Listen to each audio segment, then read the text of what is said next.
She thought the worst thing that could happen was losing the man she loved. She was wrong. The worst thing was discovering the man she trusted most had been lying to everyone, including the criminals who wanted her dead. If this story already has you hooked, hit that like button and drop a comment below telling me what city you're watching from. I want to see how far this story travels. Now stay with me, because this one goes all the way to the edge. The rehearsal dinner was supposed to start at 7.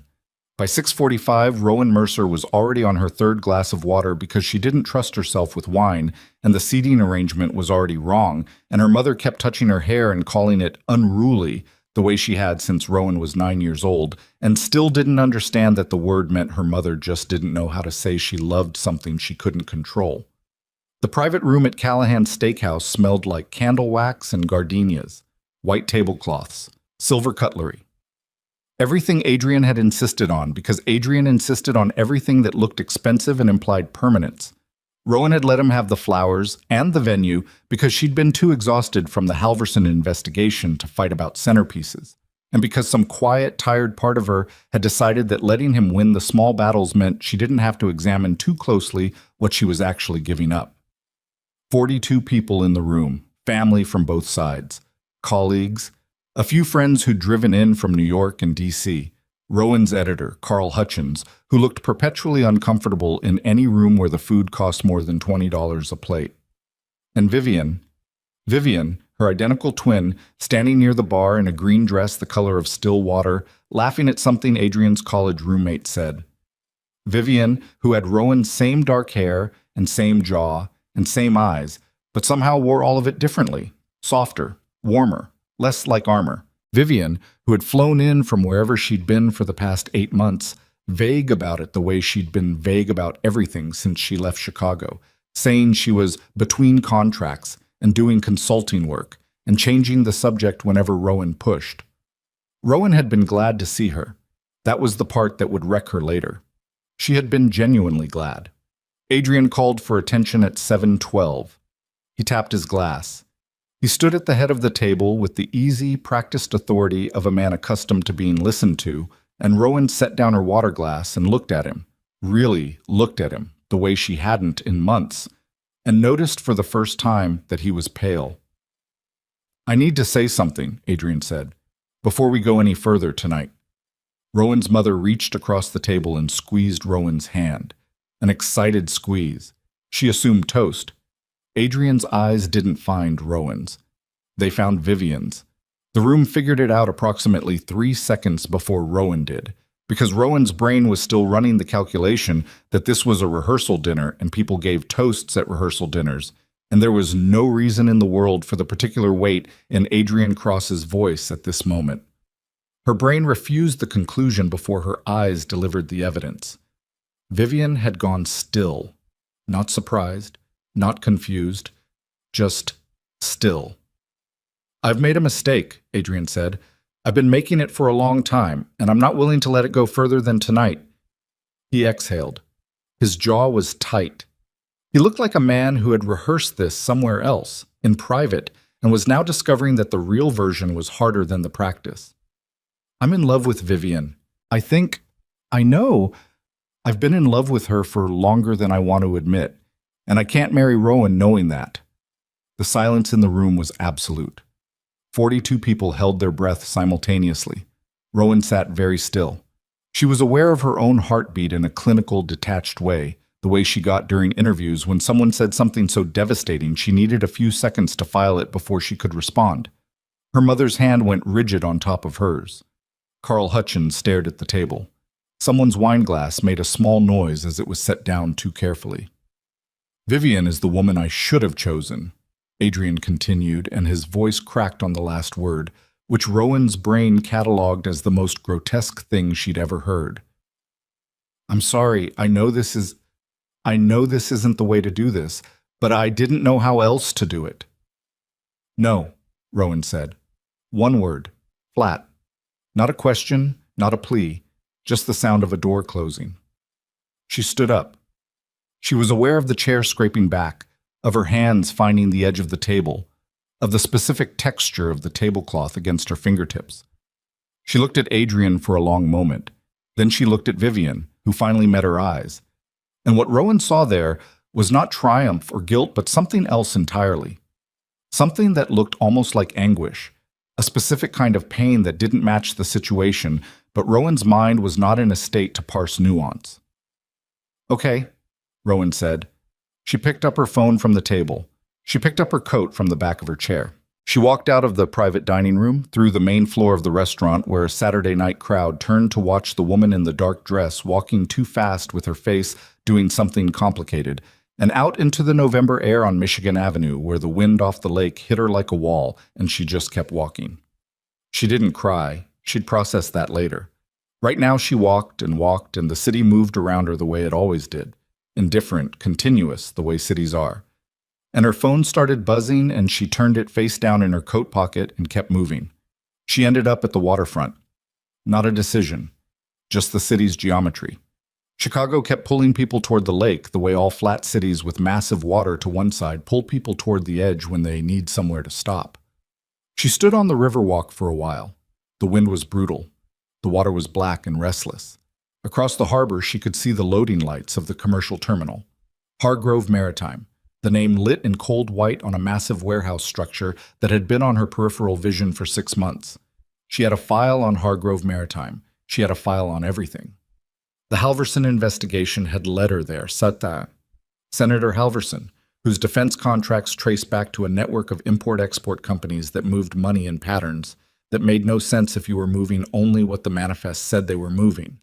Hargrove Maritime kept appearing in the financial architecture. Shell payments. Dummy contracts. She hadn't been able to confirm enough to publish yet, which meant she'd been carrying the investigation around like ballast for months, while she also planned a wedding to a man who had just publicly chosen her sister. She pulled out her phone. 12 missed calls. She didn't look at them. She looked at Hargrove Maritime. Later, she would not be able to fully explain the decision. There was a logic to it that only made sense inside the specific irrational clarity of that night. The feeling that if the personal life was going to collapse, then the professional life needed to produce something immediately. And she was already at the waterfront, and the terminal was 300 yards away, and she had her camera in her bag because she always had her camera in her bag. She told herself she was just going to look. The terminal access road was gated, but the pedestrian corridor along the south fence was technically public right-of-way, a narrow path between the chain link and the service road that gave her a sightline to the main loading bays. She walked it in the dark. The wind was louder here, bouncing off the corrugated metal walls, carrying diesel smell and salt water. She had her phone out on camera mode, low light settings, the habits of 4 years covering crime scenes and protest lines making her hands move automatically. She saw the meeting through a gap in the stacked containers. 3 vehicles. Black. No plates visible from her angle. 6 men she didn't recognize, and 2 she did. Garrett Solis, who appeared publicly as the COO of Hargrove Maritime, and a man she'd only seen in photographs from a federal racketeering case 4 years ago. A man named Dre Volkov, who had been acquitted on a technicality and had since existed in a kind of civilian limbo that smart criminals construct for themselves after near misses. Standing beside them were 2 men whose bearing and positioning suggested security rather than business. Hands visible, watching the perimeters, the specific posture of men paid to notice things. Rowan photographed all of it. Instinct, reflex, her thumb working the shutter before her brain had fully processed what she was seeing. She got 12 frames before Solis glanced toward the gap in the containers. She didn't know if he saw the camera flash. There was no flash. She wasn't that reckless, but something made him look. And then one of the security men was moving in her direction, and Rowan understood with cold, complete certainty that she had approximately 4 seconds before the situation became something she couldn't manage alone on a service road at 11 p.m. with a dead-end fence behind her. She ran. The path back to the public walkway was 200 yards. She covered it in less than a minute, adrenaline doing what adrenaline does, her heels on the pavement making noise she couldn't suppress. She heard movement behind her. More than one person, she thought, the sounds multiplying. And she cut left off the walkway toward the street, phone jammed into her coat pocket, looking for people, looking for lights, looking for the specific safety of witnessed public space. She almost made it to the street. The man who stepped out of the shadow beside the parking structure was not one of the men from the terminal. He was someone else entirely. large, methodical in his positioning, blocking her path to the street without making a move that would read as violent to any casual observer. He just stood there, in the gap between the parking structure and the next building, looking at her. Behind her, she heard the footsteps stop. She turned. 2 men from the terminal. Not running now. No need to run. Her mind ran the geometry. Parking structure to her left, solid wall. Street to her right, blocked. Back toward the waterfront, toward the men who'd followed her. Forward, toward the man from the shadow. She had her phone out again without thinking about it. Not to call anyone. There wasn't time. She hit record on video and held it at her side and thought, in the strange calm that sometimes happens inside genuine terror, that at least there would be footage. The man from the shadow took 1 step toward her. Then the headlights came. 4 of them. No. More. A convoy of black SUVs moving fast from the North Access Road. No sirens, no markings, just the specific purposeful velocity of vehicles driven by people who know exactly where they are going. They came into the open space between the terminal and the parking structure and stopped in formation, and doors opened, and men got out, and the men from the terminal stopped moving. The man from the shadow looked at the convoy, and something shifted in his posture. Just a fraction, just enough for Rowan to understand that whatever was happening was not good news for him. A single figure stepped out of the lead SUV. He was not tall in any remarkable way, not built to intimidate through size alone, but he moved across the wet asphalt with the kind of unhurried deliberateness that communicates authority more effectively than volume or mass ever could. The walk of a man who has never once in his adult life needed to prove that he was the most dangerous thing in any given room, because the room already knew. Dark coat, dark clothes beneath it, dark eyes that swept the scene in about 2 seconds and processed everything Rowan had spent 4 minutes trying to figure out. He looked at his own men, a small movement of his hand, nothing more, and they fanned out. And then he looked at the man from the shadow, and whatever he communicated in that look was enough. The man from the shadow stepped back. Just 1 step, but it meant everything. Then the man with the dark eyes looked at Rowan. She was aware of how she must appear. Heels, dark dress, coat that cost $300 and was currently splattered with puddle water from the service road. Phone in her hand, expression on her face that she couldn't fully control because her nervous system was doing several things simultaneously. He crossed the space between them without any appearance of urgency. He stopped approximately 4 feet away, close enough to be heard over the harbor wind, far enough to not be threatening about it, precisely far enough, with the precision of a man who measured everything. "Rowan Mercer," he said. The use of her name hit her harder than the whole last 20 minutes had. "You know me," she said. Not a question. Her journalist's instinct, always confirm. "I know your byline," he said. "The Halverson pieces.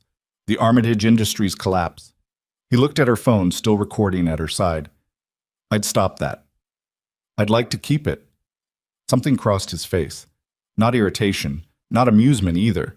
Something in between that she couldn't categorize. "Your choice," he said.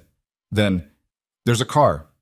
You can get in it or you can stand here. But the people who followed you off that access road are still in the area, and they will try again the moment my crew disperses." Rowan looked at him. She looked at the men around them. 8, maybe 10, positioned in a perimeter that wasn't pointing inward at her, but outward, at the darkness around them, which she understood suddenly as a meaningful distinction. She looked back at him. "Who are you?" she said. He held her gaze. His expression said he already knew that she already knew. That her question was a journalist's move, and he recognized it, and he was going to let her have it anyway. "Roman De Luca," he said. She had heard the name. Everyone in Chicago who covered organized crime had heard the name. Roman De Luca ran the De Luca organization, which was the oldest and, by most informed estimates, the most structurally sophisticated criminal operation in the Midwest. He did not appear in photographs. He did not appear in court records.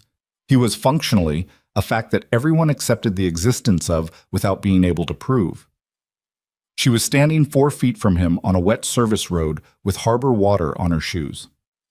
"You're not what I expected," she said, which was not remotely what she'd intended to say. "Neither are you," he said, in a tone that suggested he meant something specific by that. The car. Rowan Mercer, who had spent 4 years walking into situations that frightened her because the alternative was not knowing, looked at Roman DeLuca for 3 full seconds. Then she walked to the car. The SUV's interior was clean and dark and warmer than outside, which her body was grateful for in ways her brain wasn't ready to acknowledge. The door closed. DeLuca got in on the other side. A driver in front, a second man in the front passenger seat. No one spoke. The convoy moved. Rowan sat with her phone in her lap and looked at the footage she'd shot. 12 photographs. Solis and Volkov, clearly identifiable. 6 other men, faces visible in at least 3 of the frames. A timestamp the courts would love. She had, purely by accident and personal catastrophe, walked into the best investigative photograph of her career. She also might have just gotten herself killed. "Where are we going?" she said. "Somewhere safe." DeLuca was looking out the other window. His voice was even. Not the voice of someone who said comforting things easily, the voice of someone who stated facts and let you decide what to do with them. "Safe as defined by you," she said, "which is its own problem. You're welcome to define it differently from the sidewalk. I need to know what I walked into tonight." He turned from the window then, looked at her directly. In the ambient light of the moving car, she could see his face more clearly than she had outside. The particular quality of exhaustion that people carry when they've been running at a high-stakes level for a long time. Not lack of sleep, but something deeper, a tiredness in the machinery of sustained vigilance. "You walked into a transfer meeting between Hargrove Maritime and the Volkov network," he said. "The same network your Halverson investigation was already circling without knowing it." She stared at him. "How do you know what my investigation was circling?" "Because I've been watching Hargrove Maritime for 2 years," he said. "And your byline kept appearing in places where someone doing that watching would notice it." Rowan processed this. "You know what's moving through that terminal?" "I know exactly what's moving through that terminal." "Then why haven't you—" She stopped herself.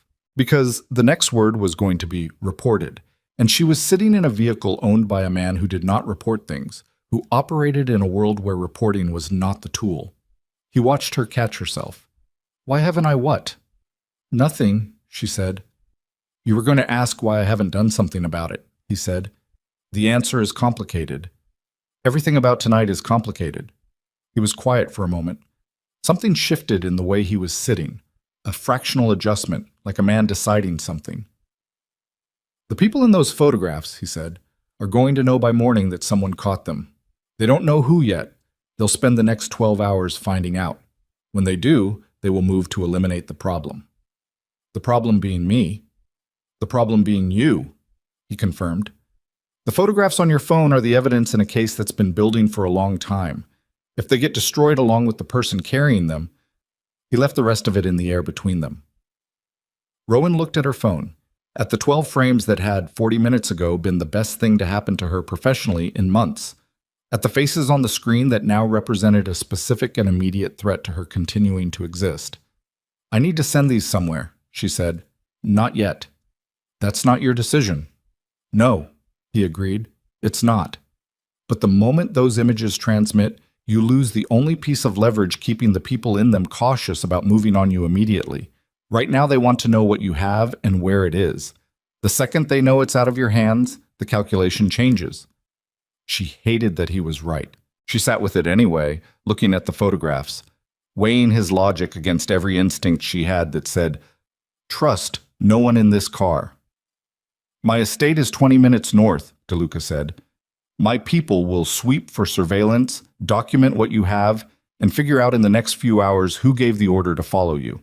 After that, we talk options." "Your estate," she said. "You have somewhere else in mind?" She thought about her apartment, on the 11th floor of a building with one doorman and a parking garage attached. She thought about the man who had stepped out of the shadow by the parking structure, how positioned he'd been, how fast, which meant he had been in place before she ran, which meant someone had been watching the terminal perimeter, which meant someone had been watching her before she ever raised her camera. She thought about the rehearsal dinner, about Vivian's face. She was having the worst night of her life, and it wasn't close to over. 20 minutes? She said. Yes. Then we talk. Then we talk, he said. The convoy moved north through the city. Rowan sat in the dark and looked at the photographs on her phone and thought about what she'd seen in Vivian's face, that specific anguish, that particular pain, and felt, underneath all the immediate adrenaline, the first stirring of a question she couldn't yet answer. Something had been wrong in that room before Adrian spoke. Something had been wrong in Vivian's stillness that didn't match a woman getting what she wanted. But Rowan set that aside. She had 12 photographs and a crime boss's word for her safety, and one of those things was concrete evidence she could work with. She had always trusted evidence over people. She was already starting to wonder if tonight was going to change that. The DeLuca estate sat behind a wall and a gate and a security infrastructure that Rowan clocked professionally as she rode through it. Cameras at intervals that overlapped, guards at positions that covered angles. The specific defensive geometry of a place designed by someone who understood attack vectors. Inside, it was not what she expected. Not opulent, not staged for intimidation. It was large and clean and quiet, with the lived-in quality of a place that was actually someone's home rather than a performance of wealth. A woman met them at the door. 50s, close-cropped gray hair, a look on her face that said she had seen every version of her employer's professional life arrive at this threshold and had opinions about all of them, but kept them to herself. Mrs. Calloway, DeLuca said. Ms. Mercer needs coffee and dry clothes if we have anything close to her size. I don't need... Rowan started. Your shoes are soaked through, he said. I can see it. She looked down. He was right. She couldn't feel her left foot properly. Mrs. Calloway led her to a room off the main hallway. There were clothes, simple things, nothing personalized, the kind of wardrobe kept for situations that apparently occurred with enough regularity that preparation made sense. Rowan changed. She sat on the edge of a chair and let the warmth of the house come back into her feet and thought about the last 4 hours with the specific, methodical attention she applied to every investigation she'd ever run. Adrian, Vivian, the terminal, Solis and Volkov, the man from the shadow, DeLuca, the photographs, and underneath all of it, the question she couldn't stop circling, the one that had been forming since the car. DeLuca had said he'd been watching Hargrove Maritime for 2 years. He'd noticed her byline. He'd known her name before she told him. He had arrived at that service road with a convoy of vehicles at 11 p.m. on a Saturday night in exactly the right place, which meant someone had told him she would be there, or he had known she would be there long before she'd decided it herself. She came out of the room with a coffee cup in her hand and found DeLuca waiting in the hall outside, jacket off now, looking more like a man in his own home, which was both more and less comfortable than the version of him on the service road. I have a question, she said. Only one? How did you know where I was tonight? He didn't blink, didn't pause. I didn't. That's not an answer. It's the only one I have that's true. He looked at her steadily. My people picked up movement near the terminal around 10:30, standard monitoring. They called me when they identified Volkov because I'd been waiting for Volkov to surface for 8 months. When I arrived and found you in the middle of it, he stopped. That part wasn't the plan. What was the plan? Tonight was supposed to be documentation, not extraction. Documentation for what? He held her gaze for a moment longer than was comfortable. Come inside, he said. There are things you need to understand about what those photographs actually are. She followed him into a room with a long table and a screen on one wall, and the feeling of a space used for serious conversations. He set a tablet on the table and turned it toward her. On the screen were documents, financial records, shipping manifests, communications intercepts, the kind of dossier that took years to build. The Halverson investigation, he said, is a tributary. This, he gestured at the screen, is the river. Rowan set down her coffee cup. She looked at the documents. She looked at him. How long have you had this? She said. Long enough. That's not an answer either. Something shifted in his face. Not quite a smile, something more controlled than that, and more serious. No, he said. It isn't. Somewhere in the estate, a door opened and closed. Footsteps in another wing, the quiet professional sounds of people working. Outside, Chicago continued to be Chicago. Indifferent, continuous, enormous. Rowan looked at the documents on the screen and understood that the investigation she'd been building for 6 months was a fraction of something much larger, and that the man across this table from her knew most of it, and that the question she needed to answer before anything else was not whether she could trust him. It was why, after 2 years of building a case, he was choosing to show it to her now. She reached for the tablet. Start from the beginning, she said. DeLuca watched her for a moment. Then he sat down across from her and he started talking. And somewhere in the 40 minutes that followed, in the specificity of what he knew and how he knew it, and the precision with which the documentation lined up against everything she had independently verified, Rowan felt the first cold thread of a realization beginning to pull loose. He wasn't showing her this as a crime boss protecting his interests. The way he knew these things, the access, the depth, the particular kind of institutional knowledge threaded through his understanding of the network's communication structure, it didn't read like criminal intelligence gathering. It read like something else. She couldn't name it yet, but she was going to. That was the thing about Rowan Mercer that every person who had ever made the mistake of underestimating her eventually learned. She was patient and she was precise, and she did not stop pulling on a thread once she'd found it. The night had a long way yet to go. The documents on the tablet were not what bothered her most. What bothered her most was the organization of them. The indexing, the cross-referencing, the way financial records were time-stamped against shipping manifests, against intercepted communications in a structure that implied not just access, but methodology. The kind of methodology you learned in a specific environment. Federal. Institutional. The kind of environment where documentation was not just useful, but legally necessary. Rowan had been a journalist for 9 years. She had looked at thousands of documents. She knew the difference between a criminal's intelligence file and a prosecutor's case file. And what was on this tablet sat much closer to the second category than anyone in this room was acknowledging. She looked up from the screen. DeLuca was watching her from across the table with the particular stillness of a man waiting for a question he already knew was coming. "Who built this?" she said. "I did." "No." She turned the tablet toward him. "This cross-referencing structure, these metadata tags on the intercepts, this isn't how criminal organizations document their surveillance. This is how federal agencies do it." Something moved behind his eyes. A fractional adjustment, like a door closing very quietly in a large house. "You're observant," he said. "I'm a reporter. Answer the question." "Not tonight." She stared at him. "You bring me into your house, show me evidence that connects to an investigation I've been running for 6 months, and then tell me not tonight?" "Yes. That's not how this works." "Ms. Mercer." His voice didn't rise, didn't sharpen. It just became more exact, the way a blade is more dangerous when it stops moving. "There are people deciding right now whether you're an acceptable loss. Whatever I haven't told you yet is secondary to that. So yes, not tonight." Rowan held his gaze for a long moment. Then she looked back at the tablet. She hated that he kept being right about the immediate priority. She made a note, the mental kind she'd been keeping since she was 22, the ones that never went on paper until she could verify them, and filed it under questions that needed answering as soon as she had the space to press.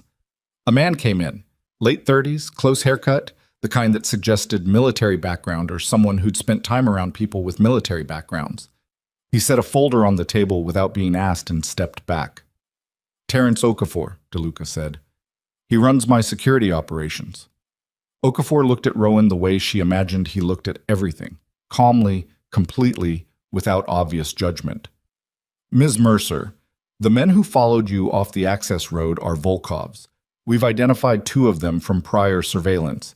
The third," he glanced at DeLuca, "is new, not part of Volkov's regular crew."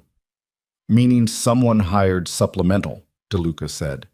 "Meaning someone who isn't Volkov also knew the meeting was happening tonight." The room went quiet in the particular way rooms go quiet when information lands that changes the shape of everything around it. Rowan looked between them. Someone else was watching that terminal tonight.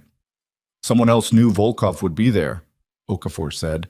The question is whether they were there to document it or to facilitate something that went sideways. Or, DeLuca said, his voice flat, they were there because they knew someone else would stumble into it, and they wanted to see what happened next. Rowan felt the hair on her arms rise. You think I was set up? I think someone knew your movements tonight and positioned accordingly. My movements tonight were completely unplanned. I walked to the waterfront because She stopped. Because I left a dinner. I had no intention of going to that terminal. I didn't decide to go until I was already standing on the Riverwalk. And before the dinner, Okafor said carefully, who knew you'd been tracking Hargrove Maritime? She thought about it. Really thought about it, going back through the last 6 months of the investigation. Carl Hutchins at the paper. Her source inside the Port Authority, a man named Bev Tollett, who she'd never fully trusted but whose information had checked out every time. One phone conversation with a contact at the city planning office who'd accidentally confirmed a zoning variance she was already looking at. And Vivian, 2 weeks ago. A coffee she hadn't planned either, Vivian appearing at her apartment door in the late afternoon, unannounced, with that particular restlessness she'd carried for years, saying she'd been in the neighborhood, saying she wanted to talk about the wedding. They'd sat in Rowan's kitchen for 2 hours. Vivian had asked about her work the way she always did, and Rowan had mentioned Hargrove because she'd been thinking about it, because the zoning records had just come through, because Vivian was her sister and you mentioned things to your sister. She had said the name out loud.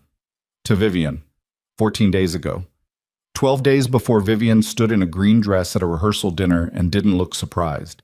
Rowan set her hands flat on the table. She did not say any of this out loud. Not yet. Not until she understood the shape of what she was looking at.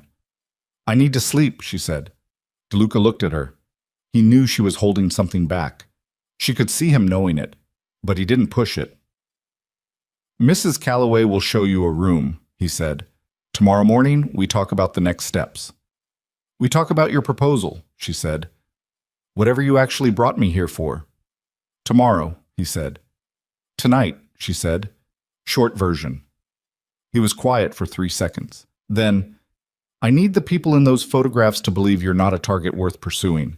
The fastest way to do that is to make you inaccessible. Which means being somewhere they won't reach. And the only place in Chicago that qualifies, she said slowly, is inside your organization. He said nothing, which was its own answer. Rowan stood up. Her legs were tired and her feet still felt the cold from the waterfront even through the dry socks Mrs. Calloway had found her. She picked up the tablet, held it for a moment, then set it back down. Tomorrow, she said. She slept badly, which was not surprising.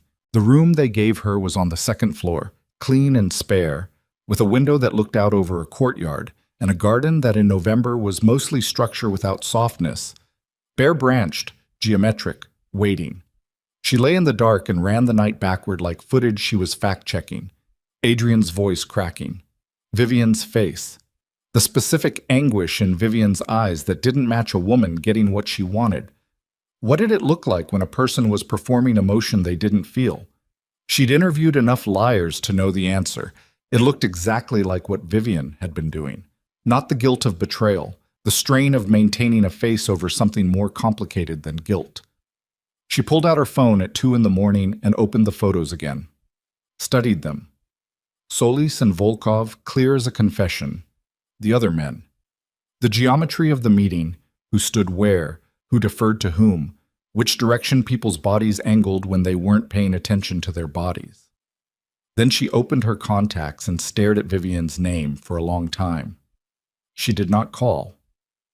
In the morning, DeLuca made the proposal over coffee in a kitchen that managed to feel functional rather than performative, which surprised her. Mrs. Calloway moved efficiently in the background.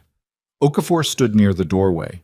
DeLuca sat across from Rowan with his coffee cup, and the look of a man who had decided what he was going to say and was now delivering it with the minimum amount of elaboration he could manage. A marriage arrangement, he said. Temporary.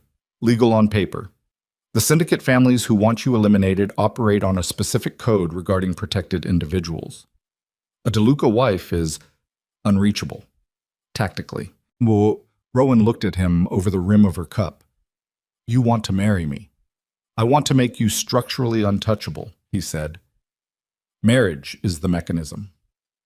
Because nothing says you're safe like marrying the man your assassins are afraid of. Essentially. And what do you get? He held her gaze.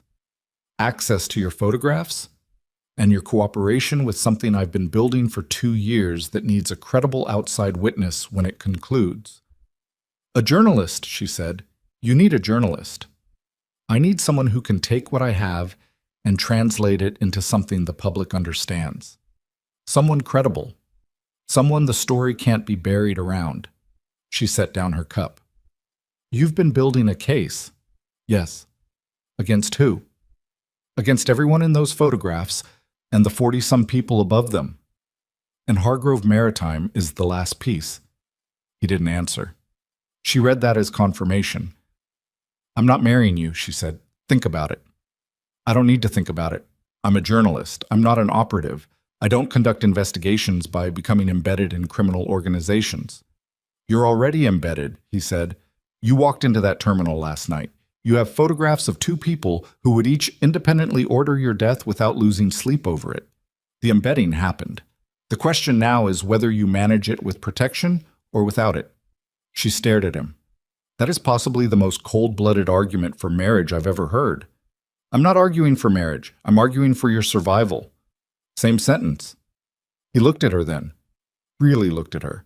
In a way that was different from the professional assessment he'd been running since the service road. Something more direct and less strategic. You could walk out that door right now, he said. I won't stop you. My people will drive you wherever you want to go. And by tonight, Volkov's crew will know exactly where you are, and the photographs on your phone will be the reason someone puts a car into the building you're in. Or I could publish them today and blow the whole thing open. And the 40 people above Volkov who are not in those photographs will immediately move their operations, destroy the evidence it's taken 2 years to build, and disappear. And 5 months from now, a new terminal in a different city starts processing the same cargo under a different name. The silence in the kitchen was heavy. Think about it, he said again. Rowan stood up and walked to the window.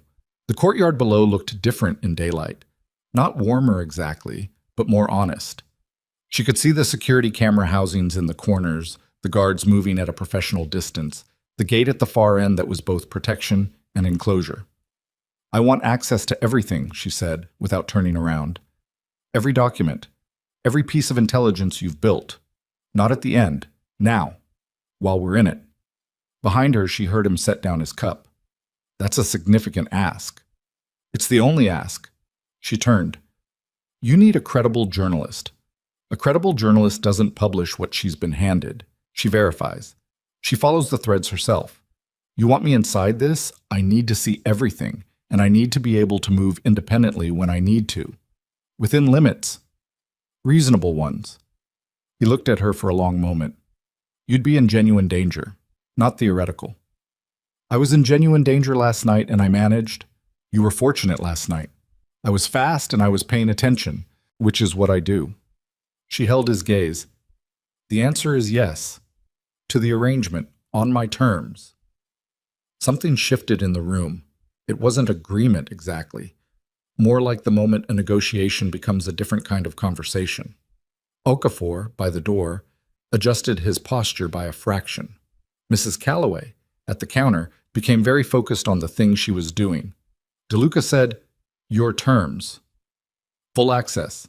Independent movement with appropriate security. Nothing published without my judgment on timing. And when this is over, the story is mine, entirely.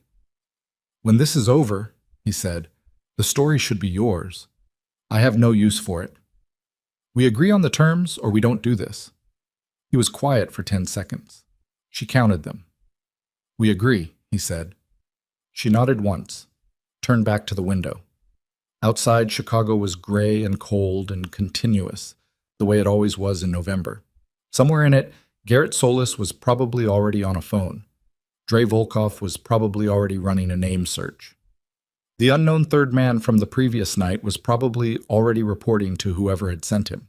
And somewhere in it, Vivian was probably waking up in whatever hotel she'd checked into after the rehearsal dinner and looking at her phone and deciding whether to call.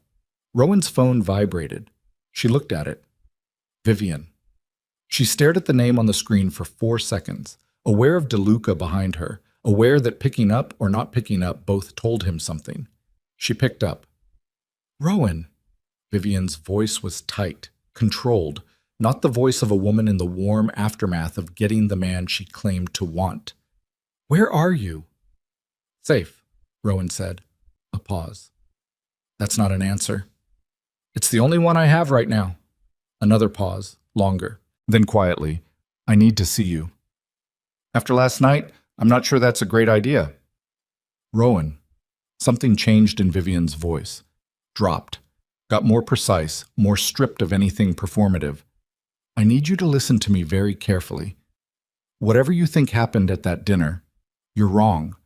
I don't have time to explain everything right now, but I need you to know that you're not wrong to be angry, but you are wrong about what it means. Rowan's hand tightened on the phone. What does it mean? Not on the phone. A breath. Where are you? Tell me what it means first. Rowan, tell me. The silence on the line lasted 5 seconds. 6.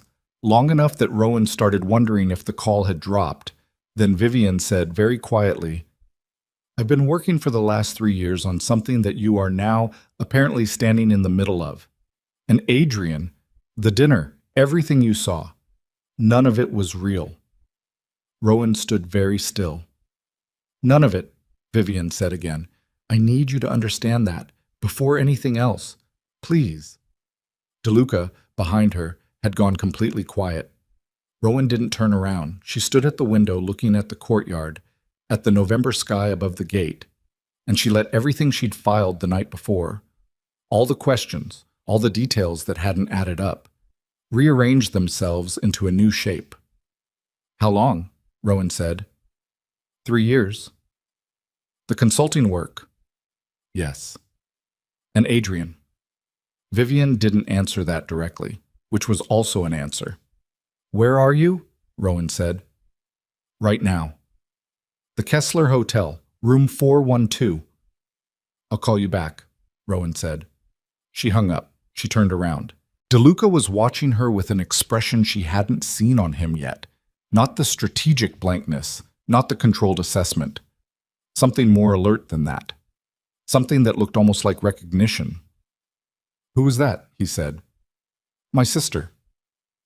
Rowan set the phone on the counter carefully. She says she's been working undercover for 3 years on an operation that I'm apparently now standing inside. DeLuca went very still. She says the engagement, the dinner last night, was part of a cover. Not real. Rowan looked at him. You knew.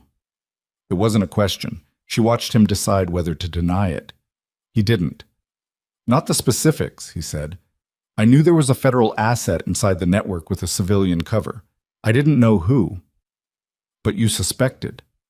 He said nothing. You suspected it was connected to me, she said. That's why my byline kept mattering to you. That's why when I walked into that service road, you knew my name before I told you. I knew your name because of your work. And because you were watching anyone connected to the network's civilian periphery, she said. And I was connected. Through Vivian. Through a sister I didn't know was undercover, which means I was a potential liability or a potential asset depending on which way the night went. She watched his face. He was not denying it. He was listening to her work it out with the same focused attention he gave everything else. Last night was too convenient, she said. For you.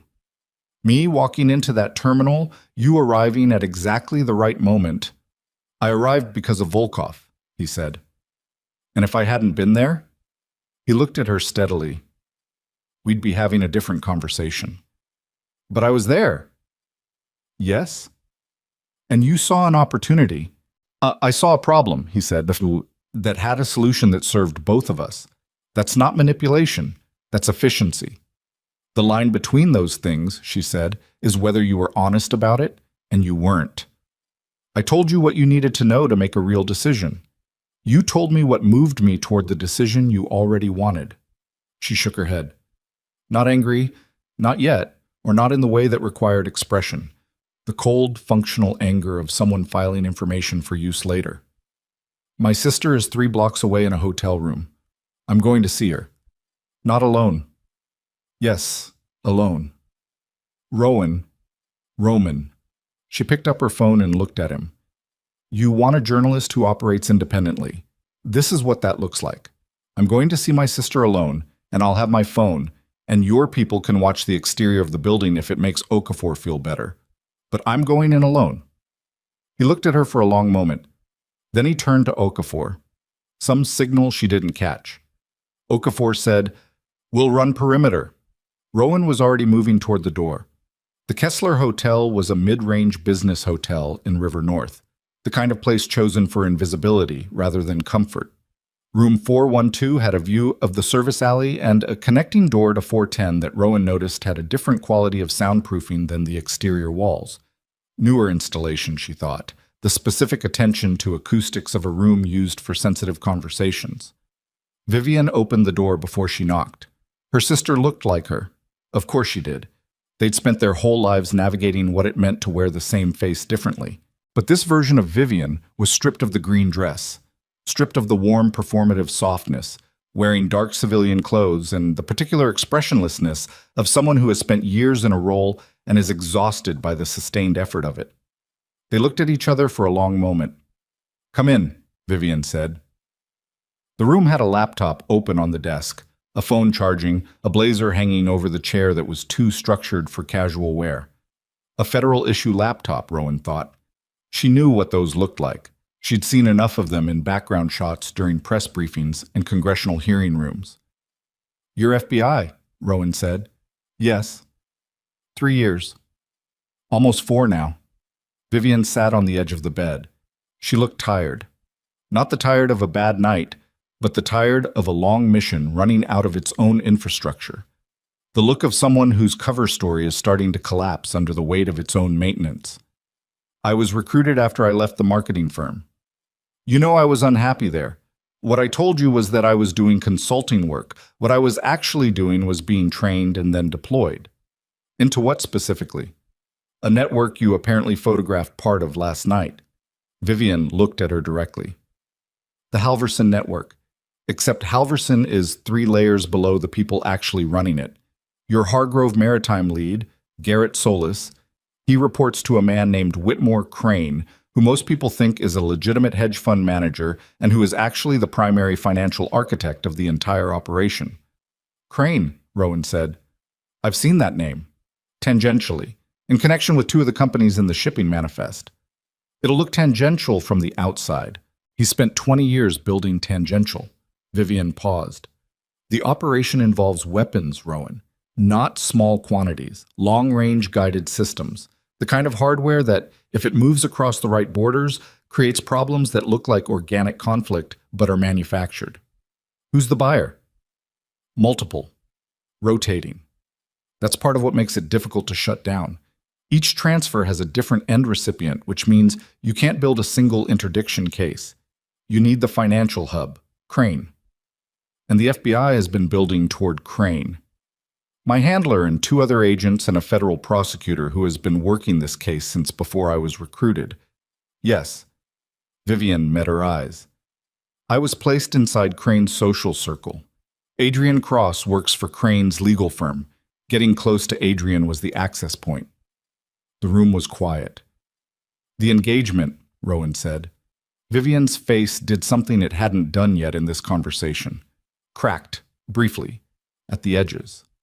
That wasn't the plan.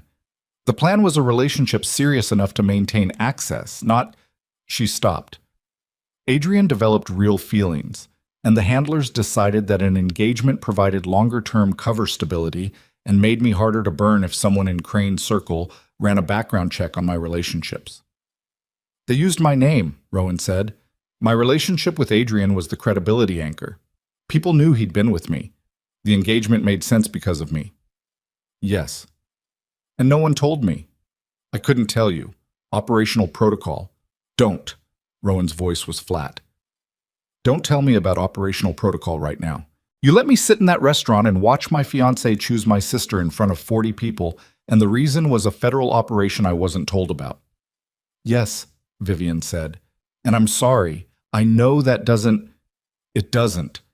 Rowan stood up, walked to the window, looked at the service alley. But I'm going to set it aside for now because there's something more urgent. She turned back.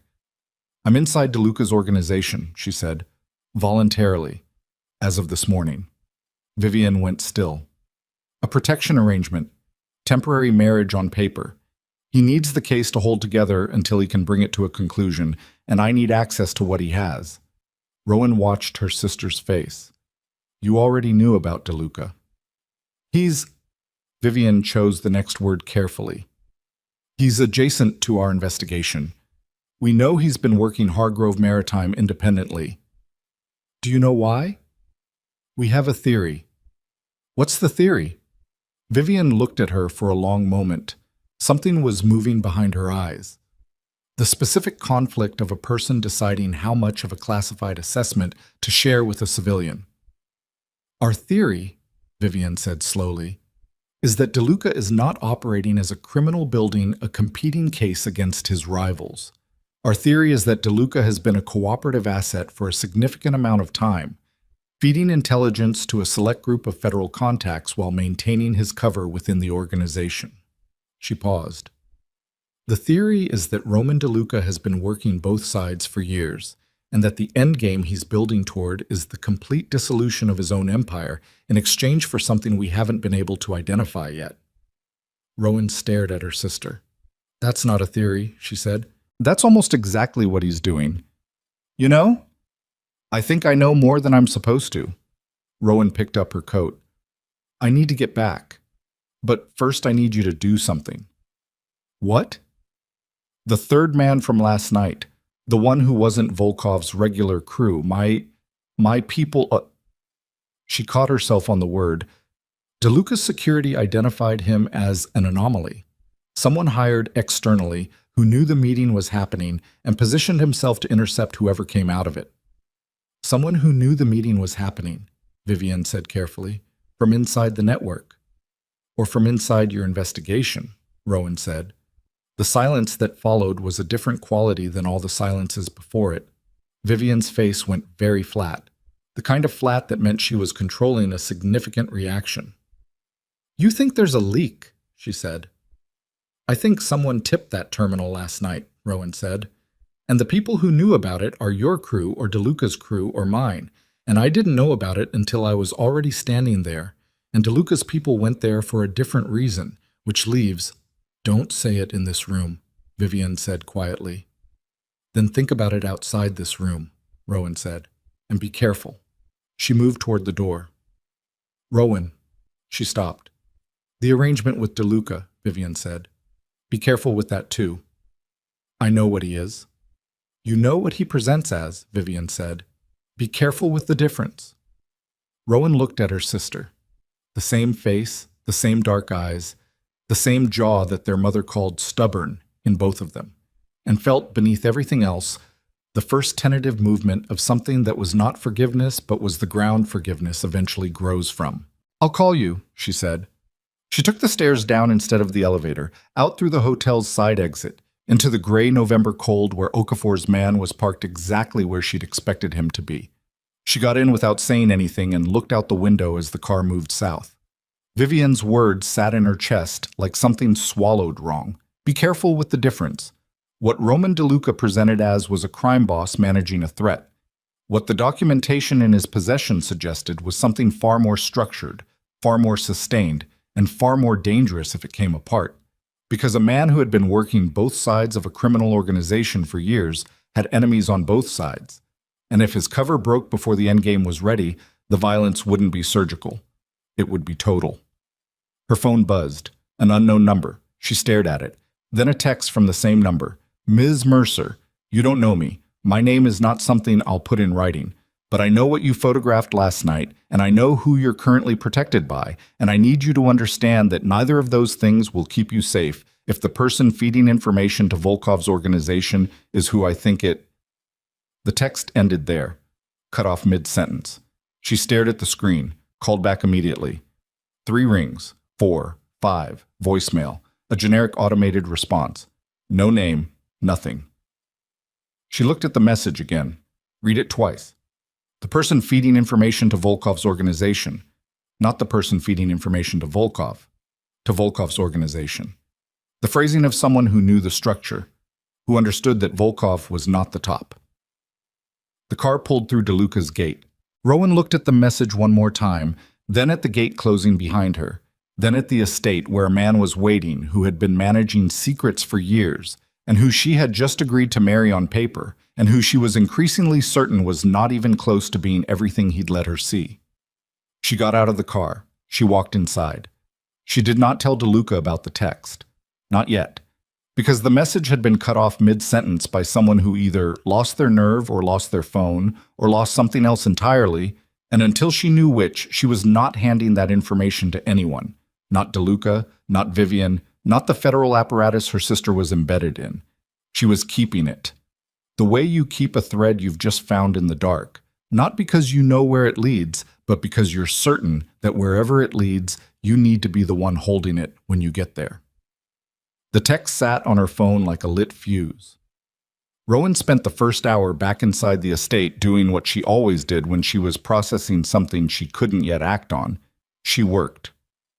DeLuca had given her access to the document archive, a secure server room off the main office where Okafor's tech person, a young woman named Sasha Reeves, who communicated primarily through keyboard shortcuts and impatient silences, had set her up with a monitor and read access to the full case file. Full access. As agreed. She read for an hour and a half. 2 years of financial tracking, communications intercepts, shipping manifests, shell company registrations across 7 countries. The architecture of the Hargrove maritime operation was more intricate than anything she'd built in 6 months of solo investigation. A network of legitimate businesses layered over a transfer system that moved weapons through commercial cargo the way you hide a sentence inside a paragraph, in plain sight, legible only if you already knew what you were looking for. The scope of it hit her in increments, not a single trafficker or a regional syndicate, a coordinated international supply chain with political cover built into its foundation, contracts with government agencies, consulting relationships with defense committees, investment positions that created financial incentive for the right people to look in the wrong directions. Halverson was one node. There were 11 others at the same level across 6 states, and above all of them, invisible in the official record, the financial signature that Vivian had named, Whitmore Crane. She found Crane's name in the documents 47 times, never as a principal. Always adjacent, a reference in a board meeting transcript, an email CC'd 3 levels removed from the relevant decision, a signature on a document that was itself a layer of insulation from anything actionable. The man had spent 20 years building a structure specifically designed to survive the removal of any individual component below him, which meant to bring it down, you needed to come at the structure itself, not the parts, the architecture. She was still thinking about that when DeLuca came in at 11. He looked at the screen, at the 47 instances of Crane's name she'd flagged. Something in his posture changed by a fraction. "You move fast," he said. "Crane is the key," she said. "Not Volkov, not Solis. Crane is what makes the whole thing survivable for everyone below him, and he's what makes prosecution impossible if you can't prove the connection between him and the transfer operations." "Yes. You've known this for 2 years." "Yes. Then why hasn't the case moved against Crane?" DeLuca pulled a chair and sat down across from her. He was in the specific mode she was starting to recognize, the one where he'd decided to answer a question before she finished asking it, but was choosing the exact entry point carefully. "Because the evidence that connects Crane to the operations," he said, "was built by someone inside the organization. And the moment that evidence surfaces in a federal filing, the source of it becomes reconstructible, which means the source dies." Rowan looked at him. "You're the source." He held her gaze. "You're the source," she said again. "That's what the documentation structure means. You've been building a federal-grade case file from inside a criminal organization for 2 years, which means you have a handler, someone in the federal system you've been feeding this to." He said nothing. Who is it? She said. That's not something I can tell you yet. Roman. She leaned forward. I need to understand the complete architecture of what I'm inside. If you have a federal contact and Vivian's operation has been running parallel to yours and neither side knows about the other, they're not entirely parallel, he said. She stopped. There is a connection, he said carefully, between my operation and the FBI investigation. A structural one, not personnel overlap. The specific federal contact I work with is not part of your sister's task force. But the case they're building and the case I'm building are meant to converge at the same endpoint. Crane?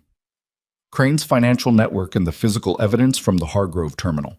The FBI has the financial architecture from the outside. I have the operational evidence from the inside. Neither case is sufficient alone. Together, he stopped. Together it's airtight, Rowan said. Together it ends everything. She sat with that for a moment. The scale of it. Two simultaneous long-term operations, running parallel, unknown to each other's ground-level personnel, designed to close on the same target from opposite directions. And then she thought about the text message. The person feeding information to Volkov's organization. Not to Crane, not to the network generally. Specifically to Volkov's organization. The enforcement arm, the people who had followed her off the access road, the people who had put a man in position before she even arrived. Someone was feeding information to the violent operational layer of the network. Not to the financial architects at the top, but to the people who made bodies disappear. And whoever had sent her that text knew who it was, and then their phone had gone dead. She looked at DeLuca. I need to tell you something. All right. She pulled out her phone and showed him the text. She watched his face as he read it. The expression that crossed it was not the controlled blankness he usually maintained. It was something more raw than that, and more immediate. The look of a man whose understanding of his own situation just changed shape in a way he hadn't anticipated. He read the message twice, set the phone on the desk between them. When did this come in? He said. In the car, on the way back from the Kessler. You didn't tell me immediately. No. Why? Because I didn't know if you were the person it was warning me about. The silence between them was taut. He looked at her steadily, and she looked back, and neither of them moved, and the quality of the silence was the quality of two people simultaneously understanding that they were at the exact point where trust either starts or doesn't. That was the right call, he said finally. She hadn't expected that. If the situation were reversed, he said, and I'd received that text, I'd have done the same thing. He looked at the phone again. The number. Already tried it. Voicemail. No name. Sasha can trace it. I know, which is why I'm telling you now, because I need Sasha to run it, and I can't ask her without you knowing. She met his eyes. But if the trace leads somewhere inside this organization, then we deal with it, he said. His voice had gone flat in a way that was different from his usual control. This was the flatness of something compressed under significant pressure. Someone feeding operational intelligence to Volkov's enforcement team from inside my organization means everything I've built has been compromised. Every move I've made that Volkov knew about. He stopped himself. He stood up abruptly and walked to the window. Rowan watched his back, the set of his shoulders, the specific quality of stillness in a person who is containing something that wants to be very loud. How long has the leak been active? She said. I don't know. Best guess? He turned back. The Istanbul transfer, 8 months ago. We lost a shipment intercept that should have been clean. The window was 12 hours, and Volkov's people moved the cargo 6 hours early. I assumed a surveillance failure. Now you're rethinking 8 months of operational decisions, she said. Yes. She thought about Vivian, about the text, about the careful phrasing. The person feeding information to Volkov's organization is who I think it is. The specific dread of someone who knew a name and was afraid of it. Get Sasha on the phone trace, Rowan said. Now, before whoever sent it realizes their phone is dead and destroys the hardware. He was already moving. Sasha had a result in 40 minutes. The number belonged to a prepaid device purchased 14 months ago at a convenience store in Pilsen. Cash transaction, no footage that survived long enough to be useful. The phone had last pinged a tower 2 blocks from the Kessler Hotel at 10:47 that morning, which was 8 minutes after Rowan had left Vivian's room.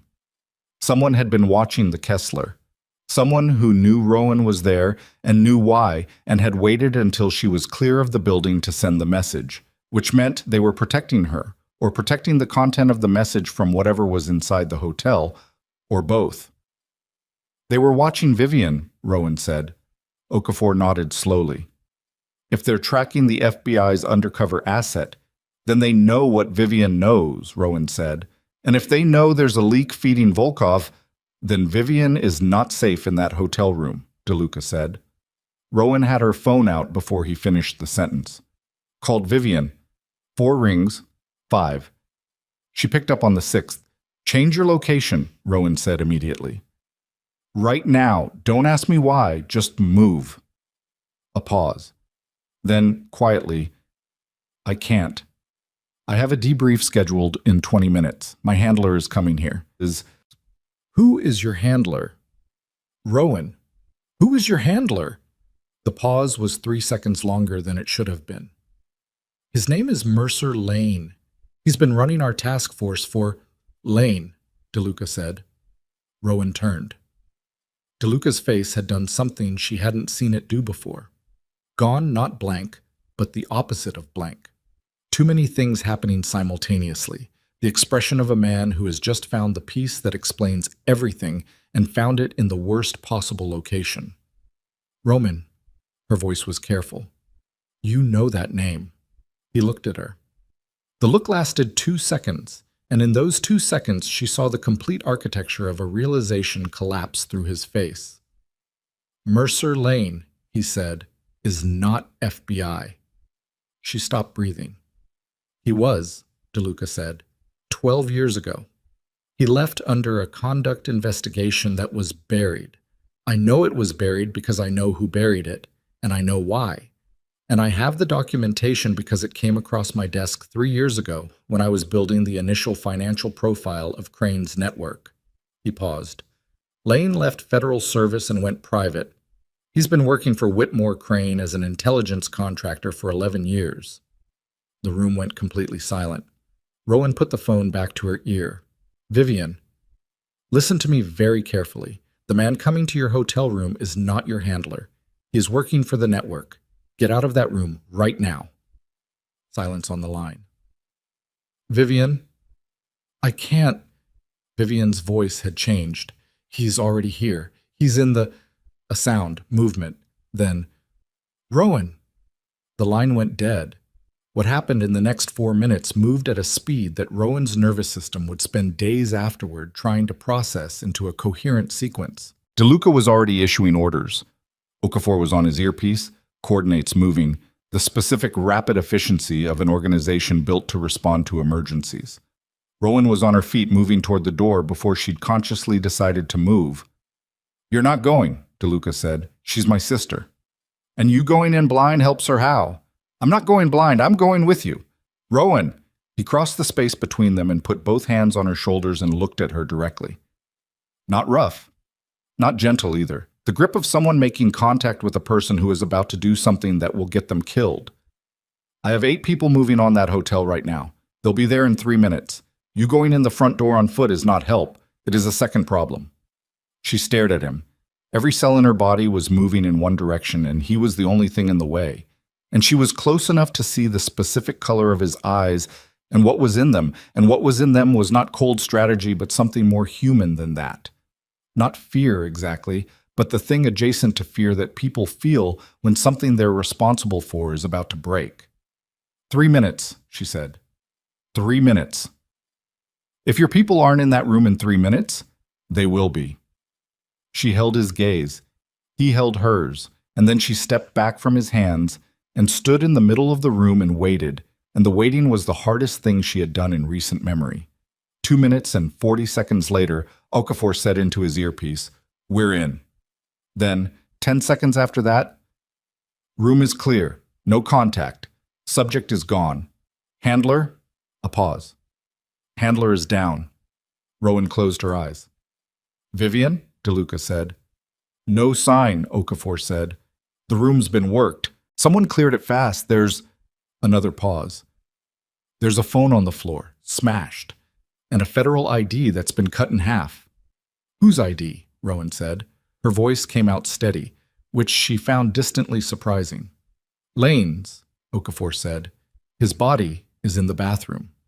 The room absorbed that. Lane was dead. Vivian was gone. Someone had moved through that hotel room in less than 4 minutes and executed a federal contractor and taken an undercover FBI agent and left a smashed phone as the only message. Rowan sat down, not because she chose to, but because her legs made the decision independently. She sat in the chair by the door and put her hands on her knees and breathed. DeLuca crouched in front of her, not touching her, just in her eye line. "She's alive, he said. "You don't know that. If they wanted her dead, she'd be in that bathroom with Lane. They took her because she's worth more alive. That's operational logic.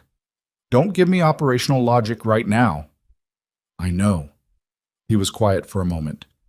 "She's alive," he said again, differently, not as analysis, but as something more direct. "We're going to find her." Rowan looked at him, at the specific quality of certainty in his face.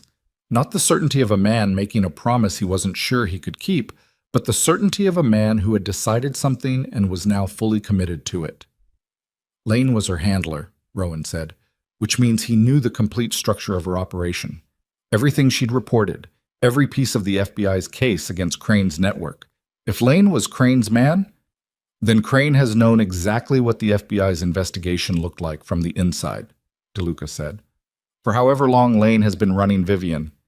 3 years, Rowan said. She said almost 4. DeLuca stood up. Something in his face had gone to a different place. The controlled, compressed quality of a man recalibrating. They let the investigation run. They watched it build. They used it to identify every federal asset in their vicinity. And now that the investigation is close to the terminal stage, Rowan said slowly, they're dismantling it. Lane is dead, DeLuca said, which means someone above Lane decided he was a liability now that the endgame is close. Crane is cleaning house. And Vivian is what? Rowan said. Insurance? A message? Both. He moved to the desk, pulled out a phone, a different one than his regular line, she noticed, a secure unit she hadn't seen before. We need to accelerate. Accelerate what? The timeline. He looked at her. Everything I've been building toward was designed for a coordinated conclusion. The terminal transfer happens in 6 days. Federal tactical support was supposed to be staged through Vivian's task force. He stopped. Vivian's task force is compromised, Rowan said. You don't know how far up the compromise goes. If Lane had access to the task force structure, then I can't use any of it, DeLuca said, which means whatever happens at that terminal in 6 days, I'm managing it without the federal support I've been counting on for 2 years. The full weight of it settled into the room. 2 years of building. A federal case assembled piece by piece, sacrificed from inside at enormous personal cost, designed to close on a coordinated federal operation. And now the federal half of that equation was in an unknown state of compromise. The undercover asset was taken, and the timeline was fixed by the scheduled weapons transfer 6 days out. Who is your federal contact? Rowan said. Your actual one, not Lane. Yours. He looked at her for a moment, the pause of a man crossing a line he'd been holding for a long time. A federal prosecutor named Adele Wynn, he said. She's been building the financial prosecution case independently of the FBI task force, direct to the U.S. Attorney's Office. She's the one who can move the case without going through channels that Lane might have contaminated. Does she know about Vivian? She knows there's a parallel FBI operation. She doesn't know the details. Call her, Rowan said, right now. She needs to know Lane is dead and the task force may be burned. Calling her now alerts Crane that I'm accelerating. We lose the 6-day window. Not calling her means Vivian stays wherever she is while you protect a 6-day window. Rowan stood up. Her voice was level and cold and precise. Roman, call her. He held her gaze. Then he dialed.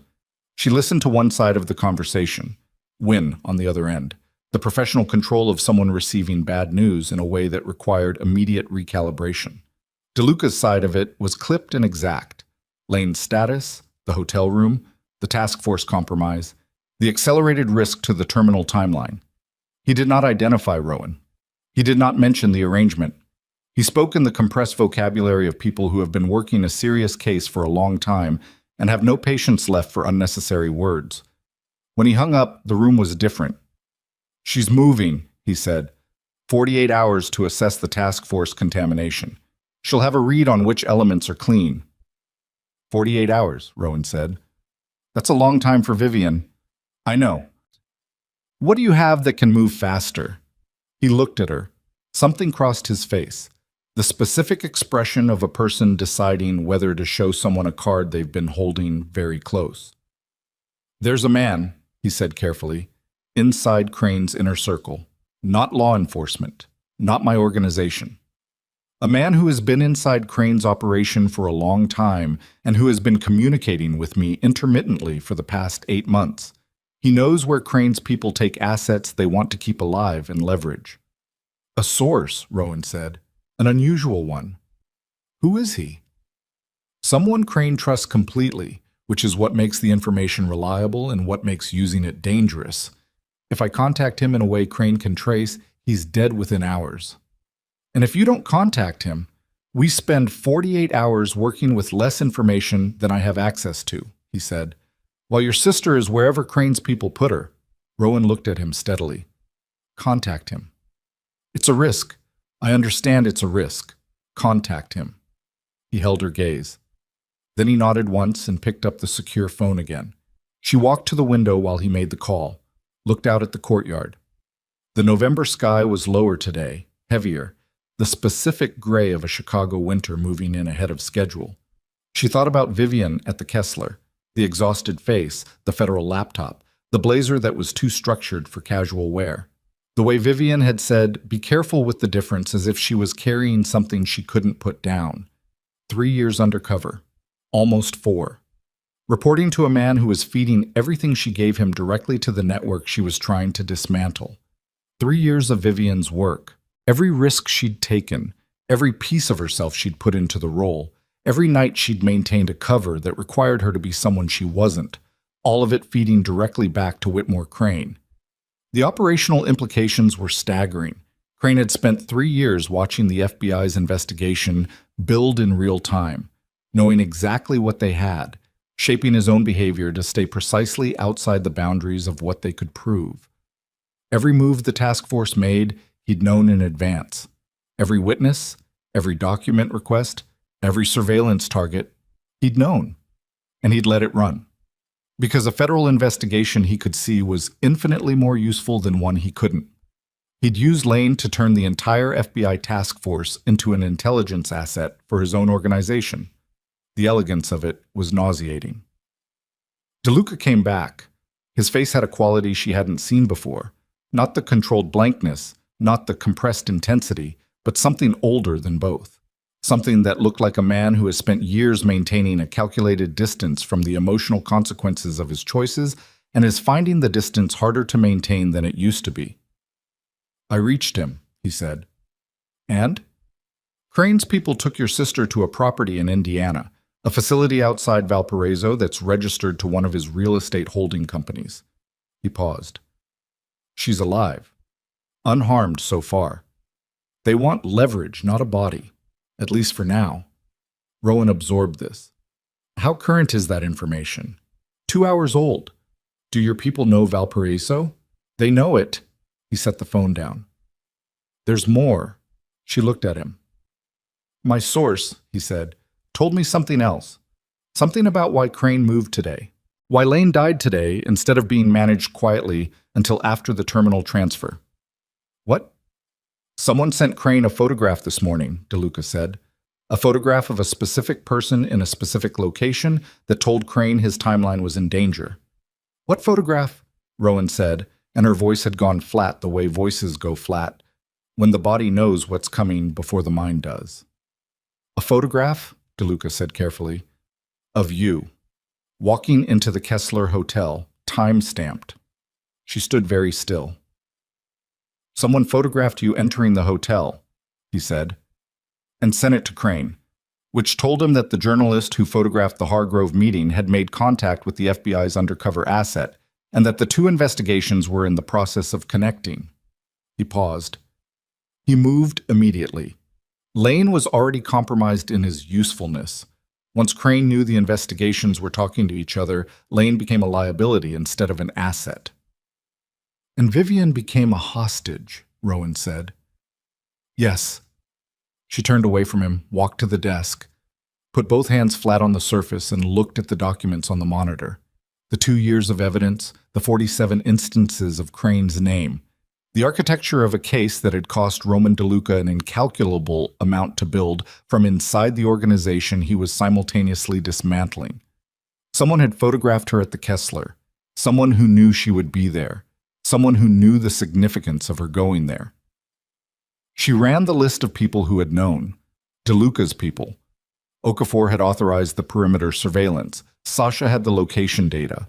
One driver who'd taken her to the hotel and brought her back. And Vivian, who had told her the room number on the phone. And anyone who had been monitoring the phone call. The calls, she said, between me and Vivian, after I left the estate this morning, could they have been monitored? Not from this end, DeLuca said. Our lines are swept every 6 hours. From her end? He was quiet for a moment. Lane was in that hotel room 20 minutes after you left it, which means he was in the building while I was there. Yes, which means if he had the equipment, he could have been running a monitor on Vivian's communications before he arrived, remotely. He paused. If he heard the call from the lobby while she was still upstairs, he heard her give me her location, Rowan said. And he heard me tell her you were involved, and he sent the photograph to Crane from his phone before he went upstairs to deal with the situation. She looked up. He sent it. Lane sent it, which means Crane knew about this estate, about me being here, before he ordered Lane dealt with. DeLuca was very still. Crane knows where I am, Rowan said.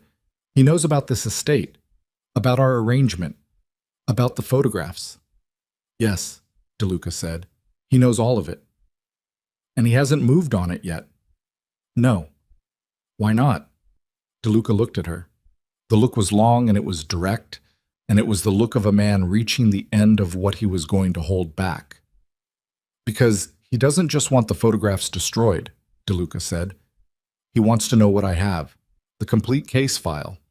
2 years of evidence, photographs are replaceable. He can manage a photographic record. What he can't manage is... He stopped. Say it, Rowan said. What he can't manage, DeLuca said, is Ghost Lantern. The name landed in the room like something physical. Rowan looked at him. At the specific way his face had arranged itself around those 2 words, not regret exactly, not relief either, but the look of a man who has been carrying something classified for so long that the act of saying it out loud is itself a kind of violence against his own practiced containment. That's you, she said. He said nothing. Ghost Lantern, she said. That's the code name. That's what Crane is looking for. The source inside his network who's been feeding the federal case. She looked at him steadily. He knows the code name exists. Your federal prosecutor. When? She uses it in communications? In encrypted communications. Yes. And if Lane had access to those communications, then Crane knows there is a source. He knows the code name. He's been looking for 2 years. DeLuca's jaw was tight. He has not been able to identify me specifically, yet, which is why the terminal transfer is still scheduled for 6 days out. He hasn't confirmed I'm the leak, so he's still operating as if the timeline is viable. But he's close, Rowan said. Yes. And when he confirms it, DeLuca said, the transfer moves up, everything accelerates, and everyone inside this building becomes a target. She looked at him. At the person across from her who had spent years systematically disassembling his own criminal empire from the inside, feeding evidence to a federal case piece by piece, running Ghost Lantern as a long game with a single endpoint, and who was now in the position of having that long game compressed into 6 days while his federal support structure was in an unknown state of compromise, and her sister was in a facility outside Valparaiso being used as leverage. "What happened to your brother?" she said. The question came out of nowhere. Or not nowhere. It came from everything she'd read in the 2 years of documents, from the absence in the organizational history, from a gap in the timeline that she'd flagged and not yet asked about. DeLuca looked at her. The look was very still. "His name was Cato," he said. "He was 26. He paused. "Members of my own organization killed him, men I trusted, because he'd found out about the trafficking operations and was going to expose them. To me, first, because he believed I didn't know. He was wrong about that. I didn't know yet. But before he could tell me, the men who were running the trafficking used him as a message." The room was very quiet. "They sent me a message," he said, "that said the organization's future required his silence, and they expected me to accept it." His voice was even, not cold, even the specific flatness of something that has been held under enormous pressure for long enough that the pressure has become structural. "I accepted it publicly, and then I started building Ghost Lantern." Rowan looked at him for a long moment, at the specific shape of the man across from her, not a crime boss protecting his territory, not an operator running a calculated play, but a person who had made a decision 4 or 5 years ago to dismantle everything he'd inherited from the inside out, at catastrophic personal cost, because the alternative was becoming something his brother would have needed to expose. She understood suddenly why he needed a journalist. Not to transmit the evidence, to be the witness, to be the person standing outside the whole thing who could look at it clearly and say, "This happened, this is what it cost, this is what it meant." 6 days, she said. 6 days, he confirmed. "We need Vivian out of that facility before then." "Yes. And we need Wynn to assess the task force contamination and give you something to work with federally." "Yes. And we need Crane to stay confident enough in his own timeline that he doesn't accelerate the transfer." "Yes. Which means he can't confirm your Ghost Lantern." "No." She looked at the monitor, at the documents, at the 47 instances of a name that represented the financial center of a weapons network with international reach. She looked at the photographs on her phone. 12 frames, Solis and Volkov, the beginning of a chain of evidence that connected all the way up. Then she looked at DeLuca. "I need to do something that is going to be difficult for you to agree to," she said. "Tell me." "I need to contact Crane directly," she said. "As a journalist, not as your partner, not as your wife on paper. As Rowan Mercer, investigative reporter, who photographed a meeting she stumbled into and is now looking for a comment from the man at the top of the story." She held his gaze. "It's the only play that makes sense.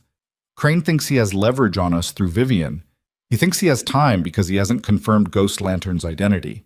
If I contact him as a reporter, I control the narrative of what I know. I give him a picture of my investigation that looks smaller than it is, and I buy us time while Wynn works the federal angle and your people move on Valparaiso." DeLuca stared at her. "That puts you directly in his field of vision," he said. "I'm already in his field of vision. At least this way I'm choosing the angle." "Crane is not Volkov," he said. "He doesn't send men after journalists. He buries them in civil litigation and makes their careers collapse from the inside. He spent 20 years never being directly connected to anything violent." "I know," she said, "which means meeting me is actually lower risk for him than ignoring me. He'll want to know what I have. He'll want to control what you have." "He'll want to try," she said, "and while he's trying, we move." DeLuca looked at her for a long time. The particular quality of the silence was different from all the silences before it. Not the silence of a man deciding whether to trust her, but the silence of a man who has already decided and is now looking at the shape of what that trust is going to cost both of them. "If this goes wrong," he said, "I know. Everything I've built, I know." She held his gaze. "Roman, I know, but your sister—" She stopped, corrected herself. "Vivian is in a building in Indiana because I walked into a hotel room and gave Lane everything he needed to accelerate Crane's timeline. I did that. I need to do something with it." He looked at her for one more moment. Then he said very quietly, "His office is in the Meridian Tower. He takes meetings on Thursdays." She picked up her phone. Tomorrow was Thursday. She didn't sleep.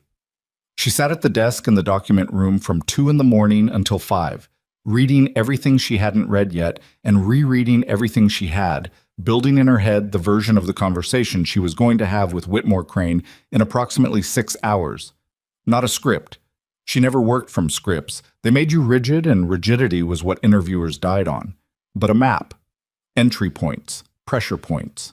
The places where a man's careful architecture had load-bearing walls, and the places where it was decorative, and how to tell the difference fast enough to use it. Crane was 61. Harvard undergraduate, Wharton MBA, 30 years in legitimate finance before the criminal infrastructure became too profitable to manage at arm's length. He'd never been arrested, never been named in a federal filing.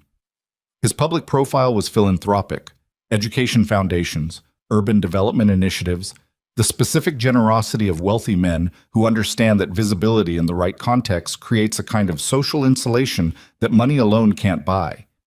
He had 3 adult children from 2 marriages, both ended amicably enough that neither ex-wife had ever spoken to a journalist.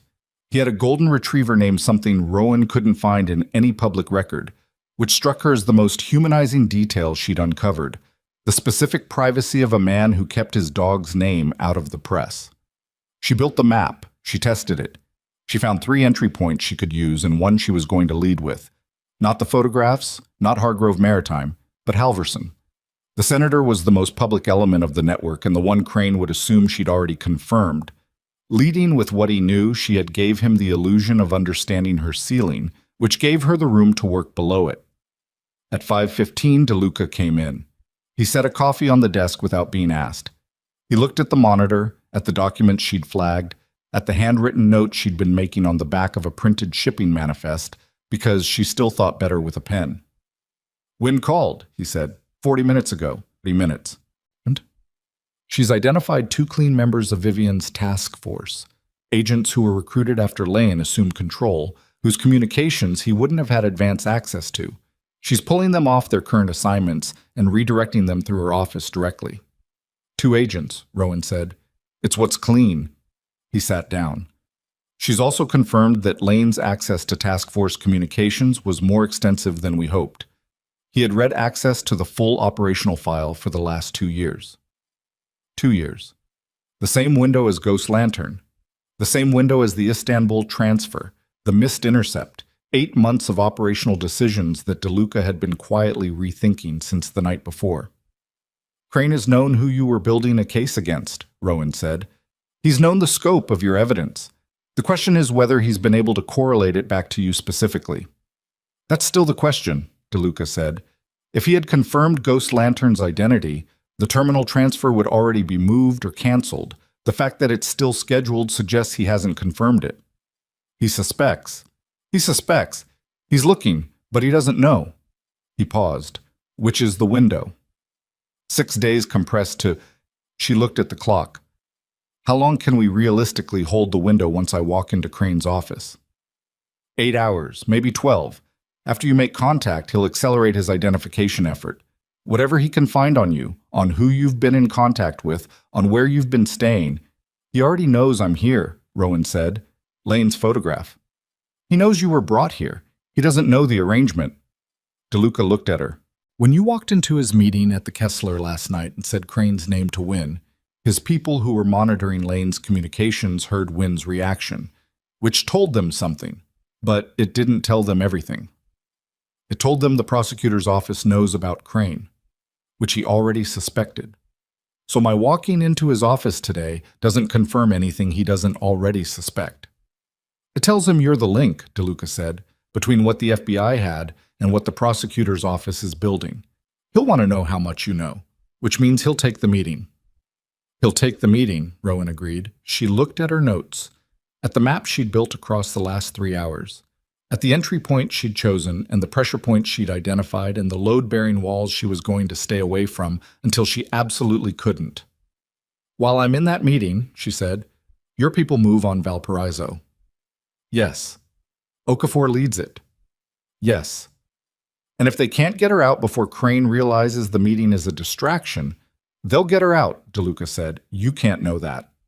No, he said, but I know Okafor, and I know the facility, And I know that Crane's people in Indiana are not the same caliber as his Chicago security. The Indiana property is a holding location, not a fortress. They're not expecting a direct extraction because no one is supposed to know she's there. We know she's there because of your source. Yes. And if Crane finds out your source told us, he won't, DeLuca said, in a tone that closed the subject. Rowan looked at him for a moment. Then she looked back at her notes. I need a wire, she said. No. Roman. If Crane's security finds a wire, you're dead in that office and everything else falls apart simultaneously. He has counter-surveillance equipment in every private meeting space he uses. I know because I've been in 3 of them. He held her gaze. No wire. You go in clean.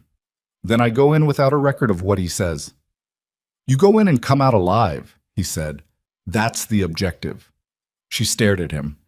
Everything in her that had spent 9 years understanding that documentation was the only thing that made truth durable, pushed back against the idea of walking into a meeting with the most dangerous man she'd ever be in a room with and coming out with nothing but her own memory.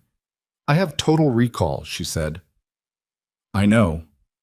Every word he says. I know. It won't hold up It doesn't need to hold up in court, DeLuca said. Wynn has the financial case. The photographs give her the operational link to Hargrove. What I need from your meeting with Crane is 30 minutes of his attention pointed at you instead of at his operation, and whatever he says that tells you something we don't already know. He paused. You're not going in there to build a case.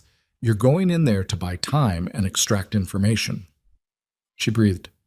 Okay, she said. Okay. But I want a car outside with a direct line to Okafor. If something in that room goes wrong, there will be 2 cars, he said, and I'll be in one of them. She looked at him. Don't argue, he said. She didn't argue. The Meridian Tower was 42 floors of glass and steel in the West Loop, the kind of building that communicated ambition through its own verticality. Crane's offices occupied the 38th floor, not the top, which would have read as ego, but high enough to command a view that made everyone who entered understand the scale differential between Whitmore Crane's life and their own. The lobby had 3 security checkpoints and a reception staff whose warmth was precisely calibrated to make you feel welcome and monitored simultaneously. Rowan had dressed carefully, professional enough to signal serious journalist, not formal enough to signal that she'd prepared for something. Her phone, clean of everything except her contacts and the photographs, was in her bag. DeLuca's people had made a copy of the photographs to a secured server before she left the estate, which meant the originals on her phone were simultaneously bait and expendable. She gave her name at the desk. Rowan Mercer, Chicago Investigative Tribune, requesting a comment from Mr. Crane regarding an upcoming story. She had called ahead at 7:30 that morning. The assistant who answered had told her that Mr. Crane's schedule was full. Rowan had said she was publishing a story on Friday about a federal investigation into shipping operations connected to Senator Halverson's defense contracts, and that she wanted to give Mr. Crane an opportunity to respond before publication. The assistant had put her on hold for 4 minutes. Crane would see her at 10. She sat in the waiting area on the 38th floor and looked at Chicago through floor-to-ceiling glass and thought about Vivian, about the FBI blazer hanging over the chair in the Kessler Hotel, about 3 years of a life lived inside a lie, building trust with people who would have killed her if they'd known the truth, reporting to a handler who was feeding everything she said directly to the man she was trying to bring down. 3 years. And Vivian had never said a word. Not to Rowan, not to their mother, not to anyone. She had sat in Rowan's kitchen 2 weeks ago and listened to Rowan talk about Hargrove Maritime and changed the subject, and Rowan had assumed it was because Vivian wasn't interested. But now she understood it was because Vivian was running a calculation. How much does she know? Is she getting close? Is she in danger? In real time, while making coffee in her sister's kitchen. The thought made her chest hurt in a way she didn't have room for right now. She filed it. At 10:03, the assistant appeared and led her down a corridor that smelled like real wood and expensive air to a corner office that confirmed every calculation she'd made about the view differential. Floor to ceiling on 2 sides. The entire city below like a diagram. Whitmore Crane stood at the window with his back to the door. He was not physically imposing. Medium height, trim in the way of men who manage their bodies as professional instruments, gray haircut with the kind of precision that money buys but can't fake. When he turned, his face was what she'd expected from the photographs: open, warm, the specific accessible quality of a man who had spent 30 years making powerful people feel understood. Miss Mercer. He crossed the room and shook her hand. His grip was firm without being aggressive, calibrated. Thank you for calling ahead. I appreciate the courtesy. Mr. Crane. Thank you for the time, you. He gestured to a seating area away from his desk, 2 chairs and a low table, the configuration that communicated conversation rather than interrogation, that said, I'm not behind my desk and therefore I'm not defensive. She recognized the move because she used it herself. You mentioned the Halverson investigation, he said, settling into his chair with the ease of a man entirely comfortable in his own space. I read Senator Halverson's statement when the inquiry was announced. Troubling situation. It is, Rowan said. I've been tracking the financial structure connected to his defense contracts for about 6 months. Some of those structures lead back to shipping operations connected to companies in your investment portfolio. He looked at her. His expression didn't change. That was the tell. A man with nothing to hide would have shown some version of surprise, some flicker of, what does that have to do with me? Crane showed nothing, which meant the name was not a surprise, which meant he already knew exactly which companies she was referring to. I have a broad investment portfolio, he said. Hundreds of companies across multiple sectors. If some of them intersect with a federal inquiry, I'd want to understand the specifics before I commented. Of course, Rowan said. She opened her notebook, physical, pen, the choice that made subjects underestimate her processing speed. Hargrove Maritime. You have an indirect investment position through a fund called Meridian Capital Advisors, which holds a stake in a holding company called Coastline Development, which is a primary investor in Hargrove's parent entity. She watched his face while she read the chain. Still nothing visible, but his right hand, resting on the arm of the chair, adjusted its position by approximately 1 inch, the involuntary postural shift of a body responding to something the face has been trained to suppress. That's several layers removed from any direct involvement, he said. It is, she agreed pleasantly. I'm not suggesting direct involvement. I'm asking whether you're aware of the connection and whether you have any comment on Hargrove Maritime's current federal review. I wasn't aware of a federal review of Hargrove specifically, he said. It's in early stages. She made a note that said nothing. The photographs I obtained earlier this week show a meeting between Hargrove's COO and a man named Dre Volkov, who has a prior federal racketeering case. I'm trying to understand whether the meeting was commercial or something else. There it was. The smallest possible compression of his jaw, gone in less than a second, but she'd been watching for it. I don't know a Dre Volkov, he said. No, I wouldn't expect you to, Rowan said, in a tone that implied she believed him entirely, which she did not.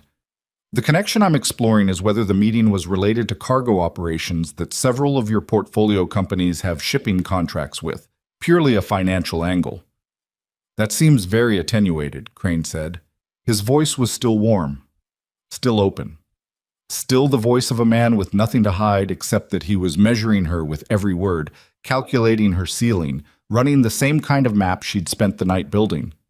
What kind of timeline are you working with for publication? Friday, she said. We discussed that on the phone. And you're looking for a comment specifically from me. I'm looking for a comment from anyone connected to Hargrove's investment structure. You're one of 3 people I'm speaking with today. This was a lie. He was the only person she was speaking with today, but it repositioned her as someone running a wide investigation rather than someone pointed specifically at him. I want to make sure anyone who might be tangentially affected by the story has an opportunity to respond. I appreciate the diligence, Crane said.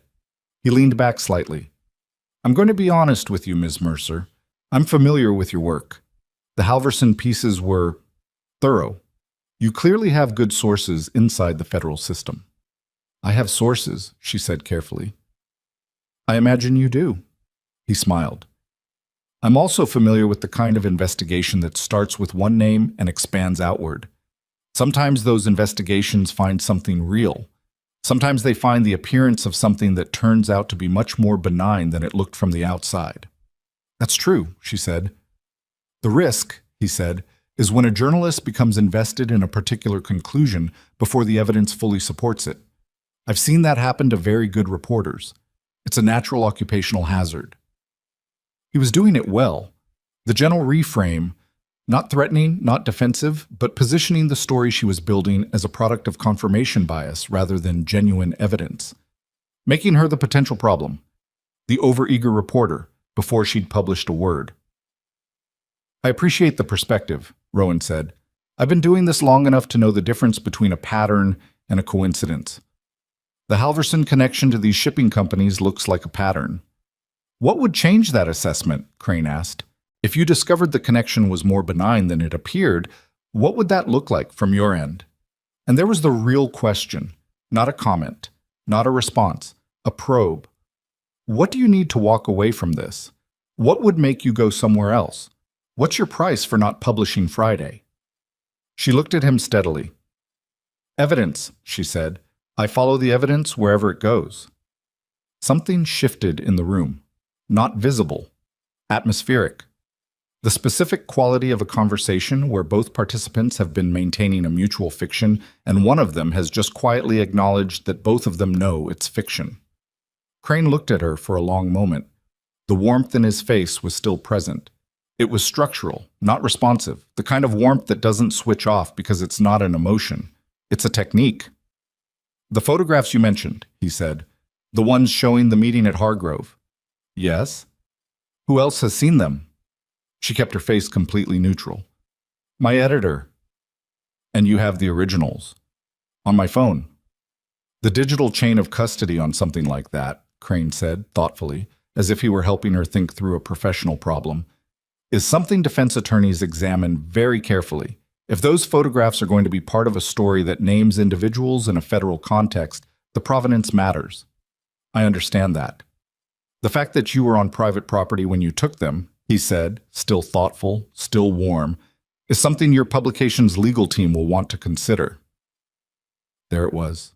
The first direct note, not a threat, structured exactly like legal advice, but with the specific weight of a man who knew exactly what trespassing on private property did to the admissibility of evidence. I appreciate the thought, Rowan said. She closed her notebook. Then her phone buzzed. She looked at it instinctively, the reflex of a journalist who never turns her phone face down, and saw the text from a number she recognized as one of Okafor's team. 4 letters. Done. She breathed, slow, controlled. Vivian was out. She looked up. Crane was watching her. His eyes hadn't left her face and his expression had not changed, but something in the air around him had. The atmospheric shift of a man whose own phone, somewhere on his person, was probably vibrating with the same information from the opposite direction. His people in Indiana had just reported a problem. She needed to wrap this up in the next 60 seconds before the information he was about to receive changed the geometry of the room. Mr. Crane, she said, standing, I think I have what I need. I'll make sure to include the opportunity to comment in my story. And if you'd like to provide something more formal before Friday, my contact information is with your assistant. He stood. The warmth was still on his face, but his eyes were a different temperature now. Something colder moving in behind the performance, the look of a man running rapid calculations. Ms. Mercer, he said, before you go. She stopped, kept her expression open, waiting. The photographs, he said. The individuals in them. Do you know their names? I'm still confirming identifications, she said. The lie came out smooth and complete, the way lies come out when they've been prepared carefully. He looked at her for 3 seconds. 5. The look of a man deciding whether he has time for the alternative to letting her walk out. He let her walk out. She kept her pace even through the corridor, through the reception area, to the elevator. She pressed the lobby button and stood facing forward and watched the floor numbers descend with the specific controlled stillness of someone who will not let their body betray what their nervous system is doing. In the lobby, she walked to the door. Through it. Into the November air on the street outside the Meridian Tower, where one of DeLuca's black SUVs was parked at the curb with a driver who was watching his mirrors. The second her hand touched the door handle, her phone rang. DeLuca. Get in the car, he said before she could speak. Now. She got in. The car moved immediately. Vivienne, she said. Safe. Okafor has her. They're 20 minutes out. His voice was tight. Something happened. Crane's people found out about Valparaiso. Not that. Something else. A pause. Sasha pulled the metadata on the text message you received yesterday, the one that was cut off. And? The phone was registered to a burner purchased at a store in Pilsen, like she said. But the text was sent from a location inside Crane's office building. A beat. 37th floor, one floor below his offices. Rowan stared out the window. Someone inside Crane's building sent me that warning. Someone with access to the 37th floor of Meridian Tower, DeLuca said, which houses the administrative offices for 4 of Crane's holding companies, which means someone inside his own organization tried to warn you. Your source, she said. No, my source is in Indiana. He was there last night. DeLuca paused. This is someone else. Someone we haven't identified. Someone inside Crane's financial infrastructure who knew your name, knew you photographed the Hargrove meeting, and tried to warn you about the leak before they lost their nerve. The car moved through West Loop traffic. Rowan looked at her hands. Someone inside Crane's organization was trying to get out, trying to pull the structure down from the inside the same way DeLuca had been pulling it from the other side. And whoever they were, they'd seen her name and taken a risk that had cost them. The cut-off text, the dead phone, the silence after. Are they still in that building? She said. Unknown. Can Sasha narrow it down? She's working on it. The car turned north. Outside, Chicago moved past in its usual indifferent way. Rowan looked at the city and thought about Crane's face in the moment before she walked out, the warmth going cold behind his eyes, the calculations running, the 6-day window she had just compressed to something much shorter. He knows Vivian is out, she said. He'll know within the hour. Yes. And when he figures out the meeting was a distraction, he already suspects, DeLuca said. The question is what he does with the suspicion. He moves the terminal transfer, Rowan said. That's the most likely.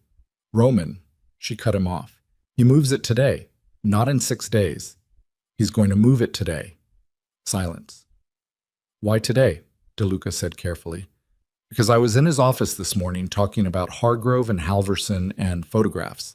He's just found out his Indiana facility has been compromised. He has an undercover FBI agent who is now out of his control and talking to people. He has a journalist who has photographs of a meeting between his COO and Volkov. She paused.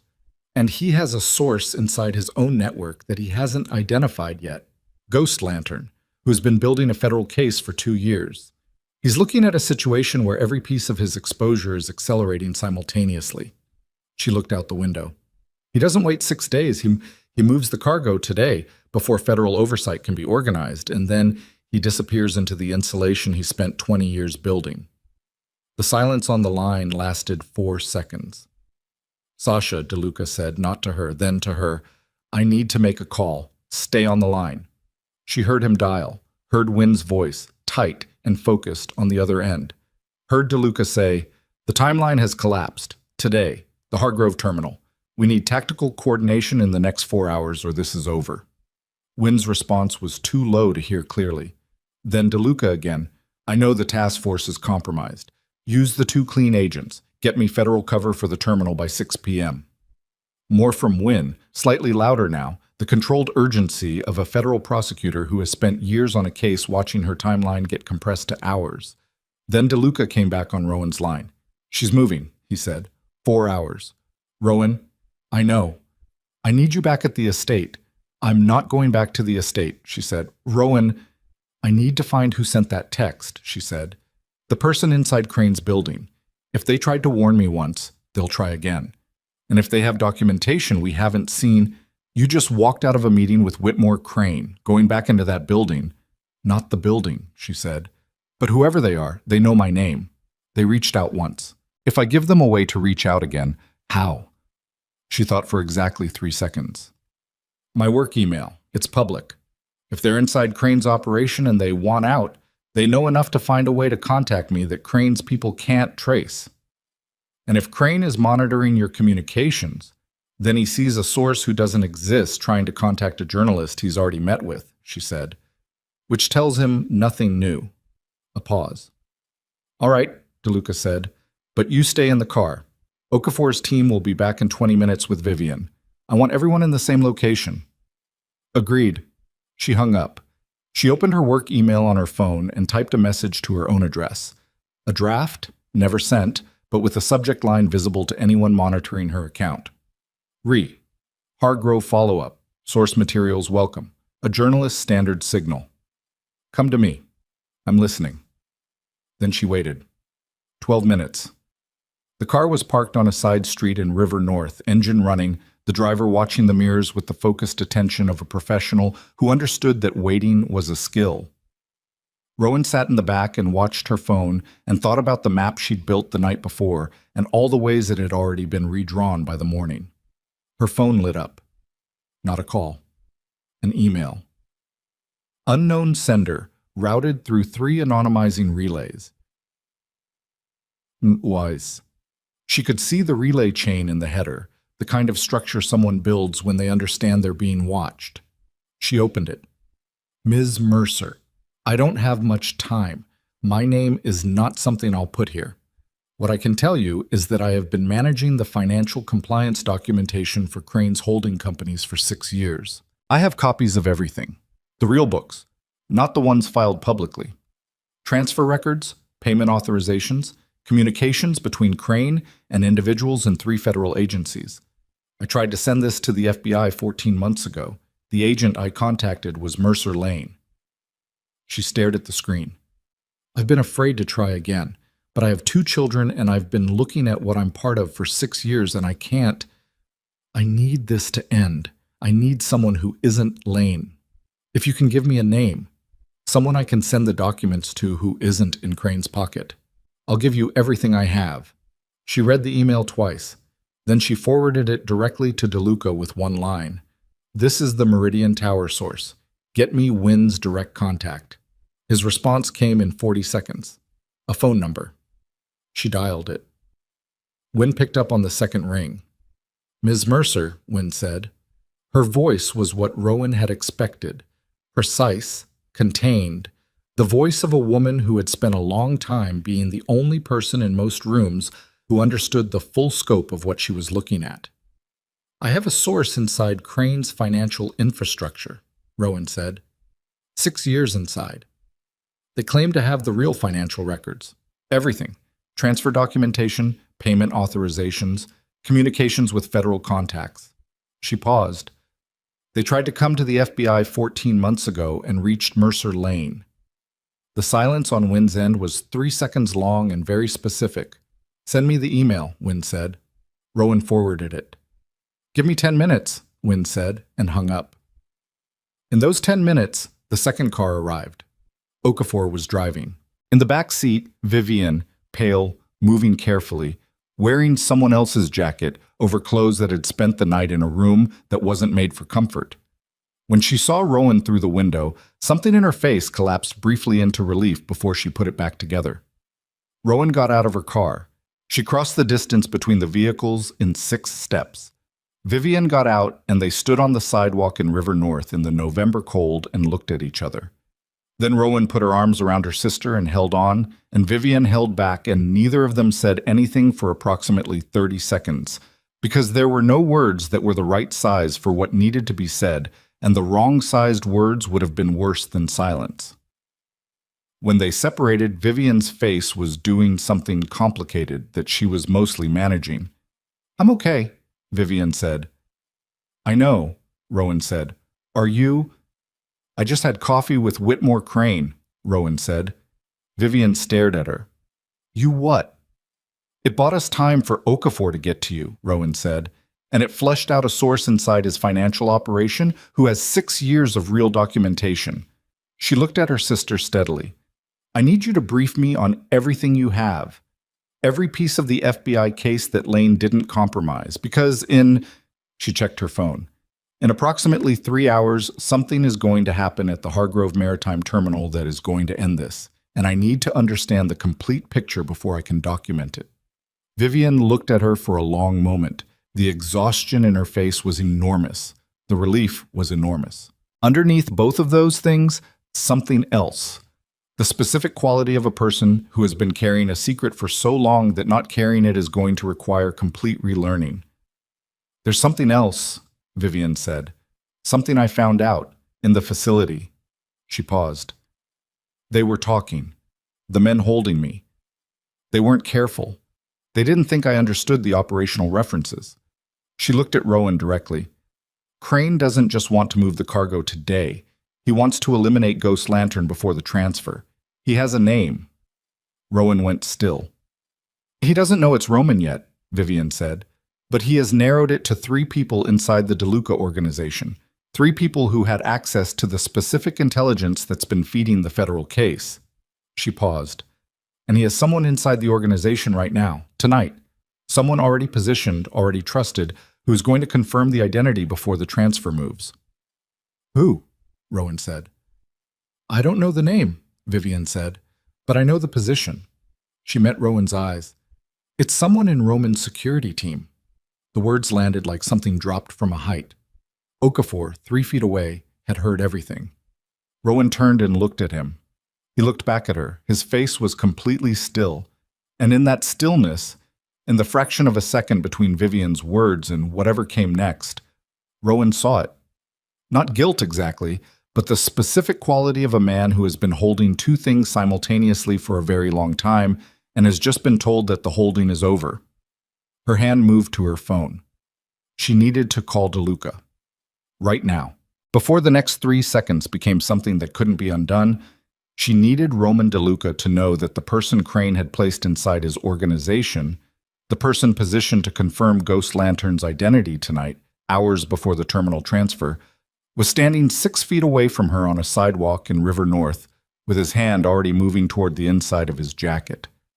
Rowan hit the call button while her eyes stayed on Okafor's hand. The hand stopped moving. Not because she'd spoken, not because she'd done anything except look at him with the specific look of a person who knows, and knows that he knows she knows, and both of them understanding simultaneously that the next 3 seconds were going to determine everything that happened after them. Okafor's hand came back out of his jacket empty. He held it there, open, visible. The deliberate gesture of a man who has run the calculation and landed on a different answer than the one his body had been moving toward. DeLuca picked up on the second ring. Okafor, Rowan said. 1 word. She didn't take her eyes off the man in front of her. The silence on DeLuca's end lasted exactly 2 seconds. Then, where are you? River North, the secondary car. Is he armed? Yes. Keep him on the line with you. Don't let him make a call. My people are 4 minutes out. A pause, very brief. Rowan, is Vivian with you? Yes. Keep her close. Then quieter, in the specific register of someone saying something they've already decided not to take back. Don't let anything happen to either of you. She lowered the phone but didn't hang up, kept it live in her hand, DeLuca's people on the other end, and looked at Okafor. Terrence Okafor looked back at her. He was not performing innocence. She gave him credit for that. His face had the quality of a man who is done performing anything, the specific exhaustion of a sustained lie reaching its structural limit. How long? She said. He breathed slowly through his nose, looked past her for a moment at the street, at the ordinary River North traffic moving past, at the specific indifferent normalcy of a city that doesn't pause for individual catastrophes. 14 months, he said, the same window as Lane, the same window as the Istanbul transfer. Crane approached you, she said. Crane's people. He looked back at her. I have a daughter.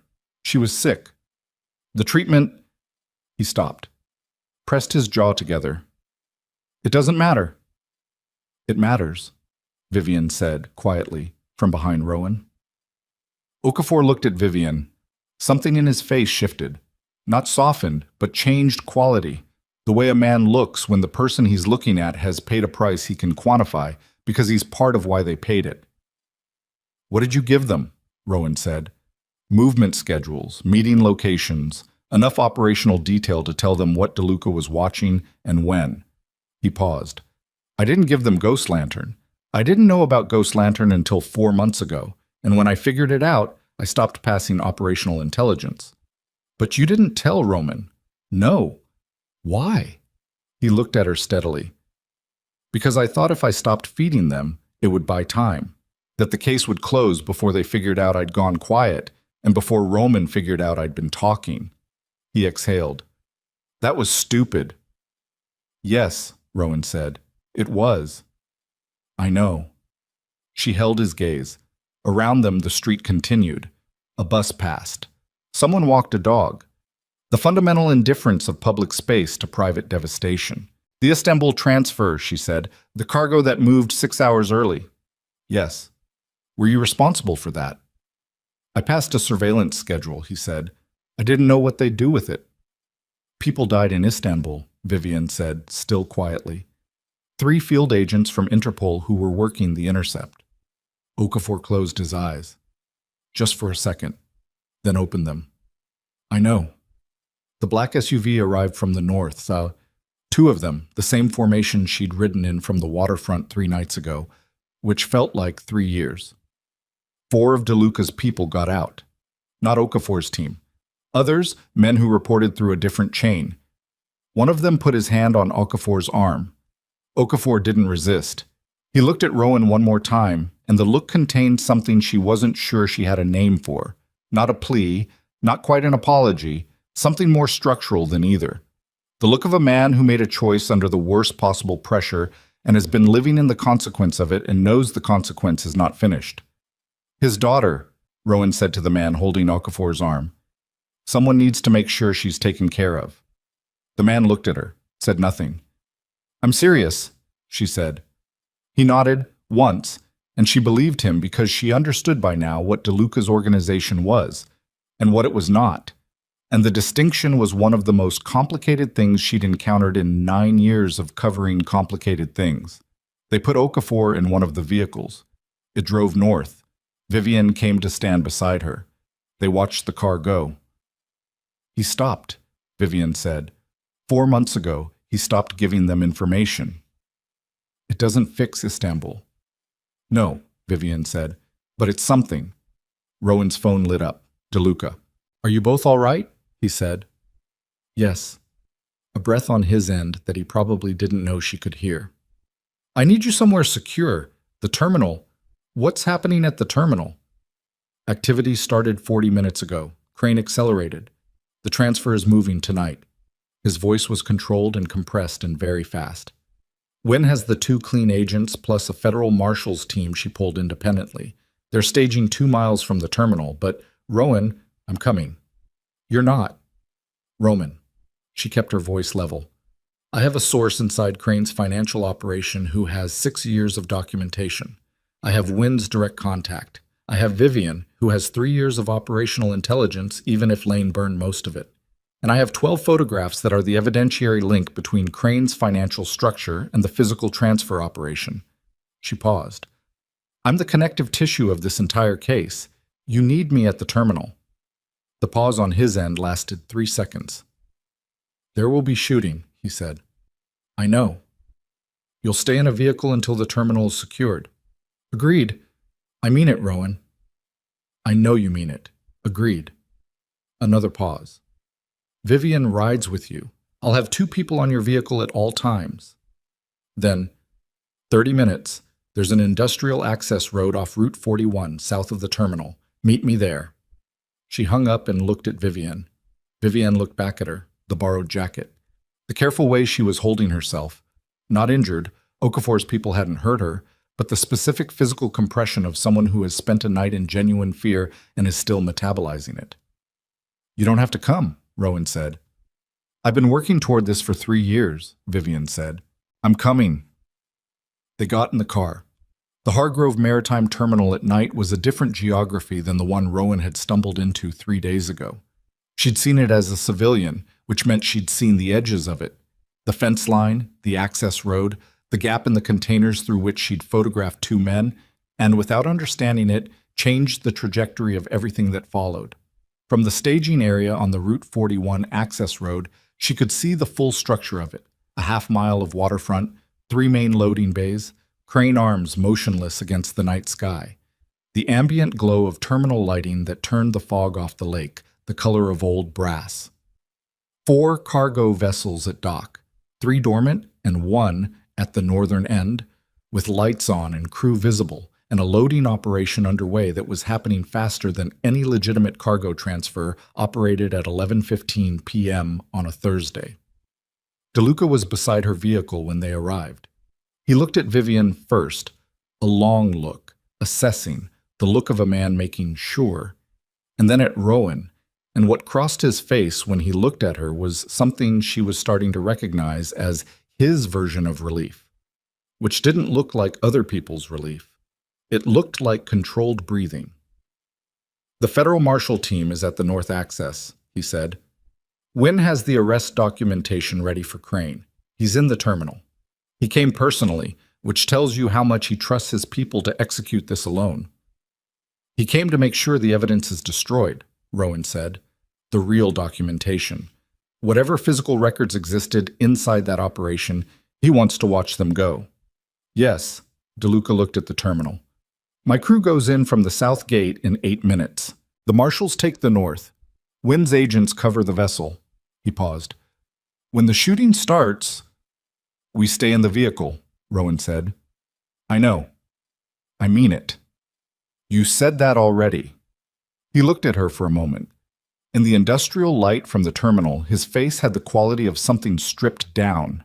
Not the controlled performance of the past 3 days, not the strategic management of what to show and when, but the actual face of a man who is 8 minutes from the end of something that has cost him more than she fully knows.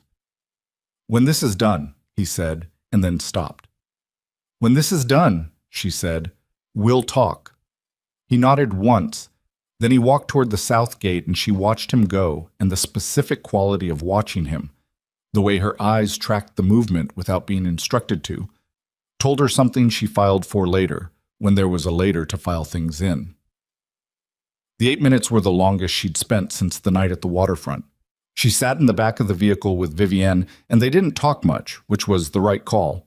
Vivienne had her hand on her knee and was breathing slowly and deliberately, the practiced breathing of someone who has learned to manage adrenaline as a professional necessity.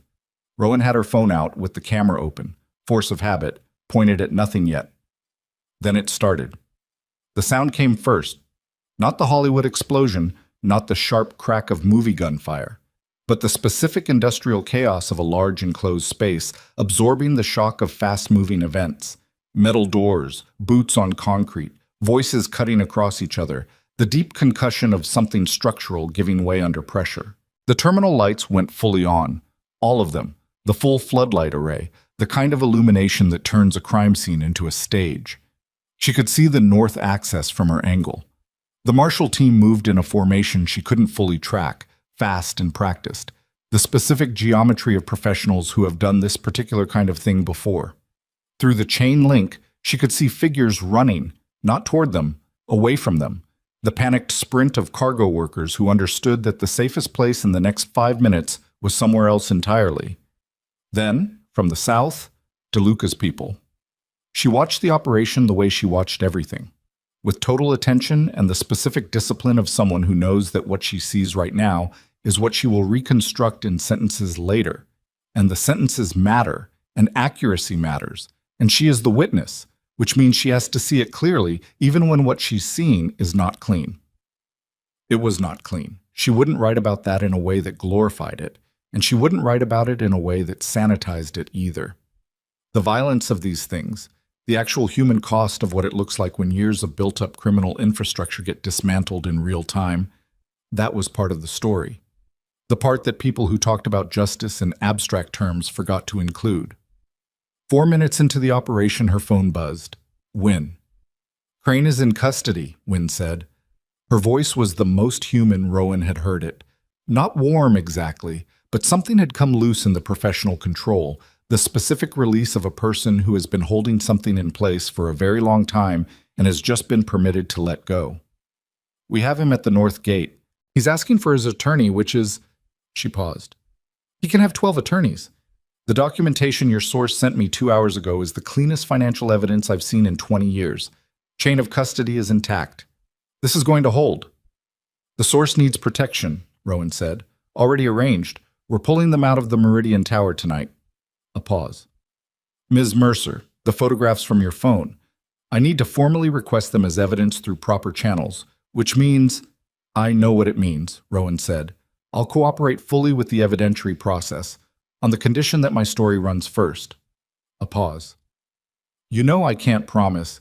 You can't promise officially, Rowan said, but off the record, you know as well as I do that a story that breaks simultaneously with federal charges is harder to bury and harder to spin than one that breaks alone. I'm not asking you to compromise the prosecution. I'm asking you to let me do my job. The pause was longer this time. Off the record, Wynne said, file your story. We're executing the arrest warrants at 6 a.m. Friday. Rowan looked at her phone. It was 11:47 p.m. Thursday. 6 hours, she said. 6 hours, Ms. Mercer. She hung up and turned to Vivian. I need to write, she said. Vivian looked at her. Then she almost laughed. Not quite, something that was adjacent to laughter. The specific sound of someone encountering the irreducible nature of who their sister is at a moment when the context is surreal. Of course you do, Vivian said. She wrote in the car. She wrote while the terminal operation concluded around her, while the federal vehicles moved in and out of the North Access Road, while the sounds of the operation settled from the acute into the sustained procedural noise of an arrest scene being processed. She wrote on her phone, thumbs moving, the raw, first draft prose of a journalist who has been carrying a story for 6 months and has spent 3 days living inside it and now has 6 hours to translate it into something the world can read. She wrote about Hargrove Maritime and Whitmore Crane and the architecture of a weapons transfer network that had been operating inside legitimate commerce for a decade. She wrote about Halverson and the 11 other political nodes in the network. She wrote about Lane, carefully, with the specific ethical precision of writing about a dead man who was also a criminal, which required holding both things simultaneously without collapsing either into the other. She wrote about the financial documentation and what it proved and how it proved it, and why it would hold up. She did not write about Ghost Lantern by name. She did not write about DeLuca by name. She wrote about a confidential source inside the organization who had spent years building the case from within, and she wrote it in the specific way that protected the source without obscuring what the source had done or what it had cost. Readers would understand. Good readers always did. She was 3/4 through the draft when the south gate opened and DeLuca walked toward the vehicle. He was moving carefully. Not injured, she ran the assessment fast and accurate, but with the specific physical weight of a man who has just done something that cannot be undone and is carrying the reality of that.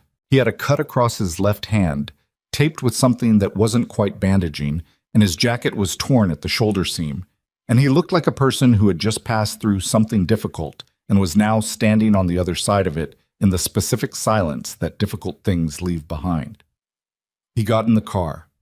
He sat for a moment without saying anything. Then he looked at Rowan and at Vivian, and something in his face changed, loosened, the way things loosen when sustained pressure is removed and the body doesn't quite know what to do with the absence of it.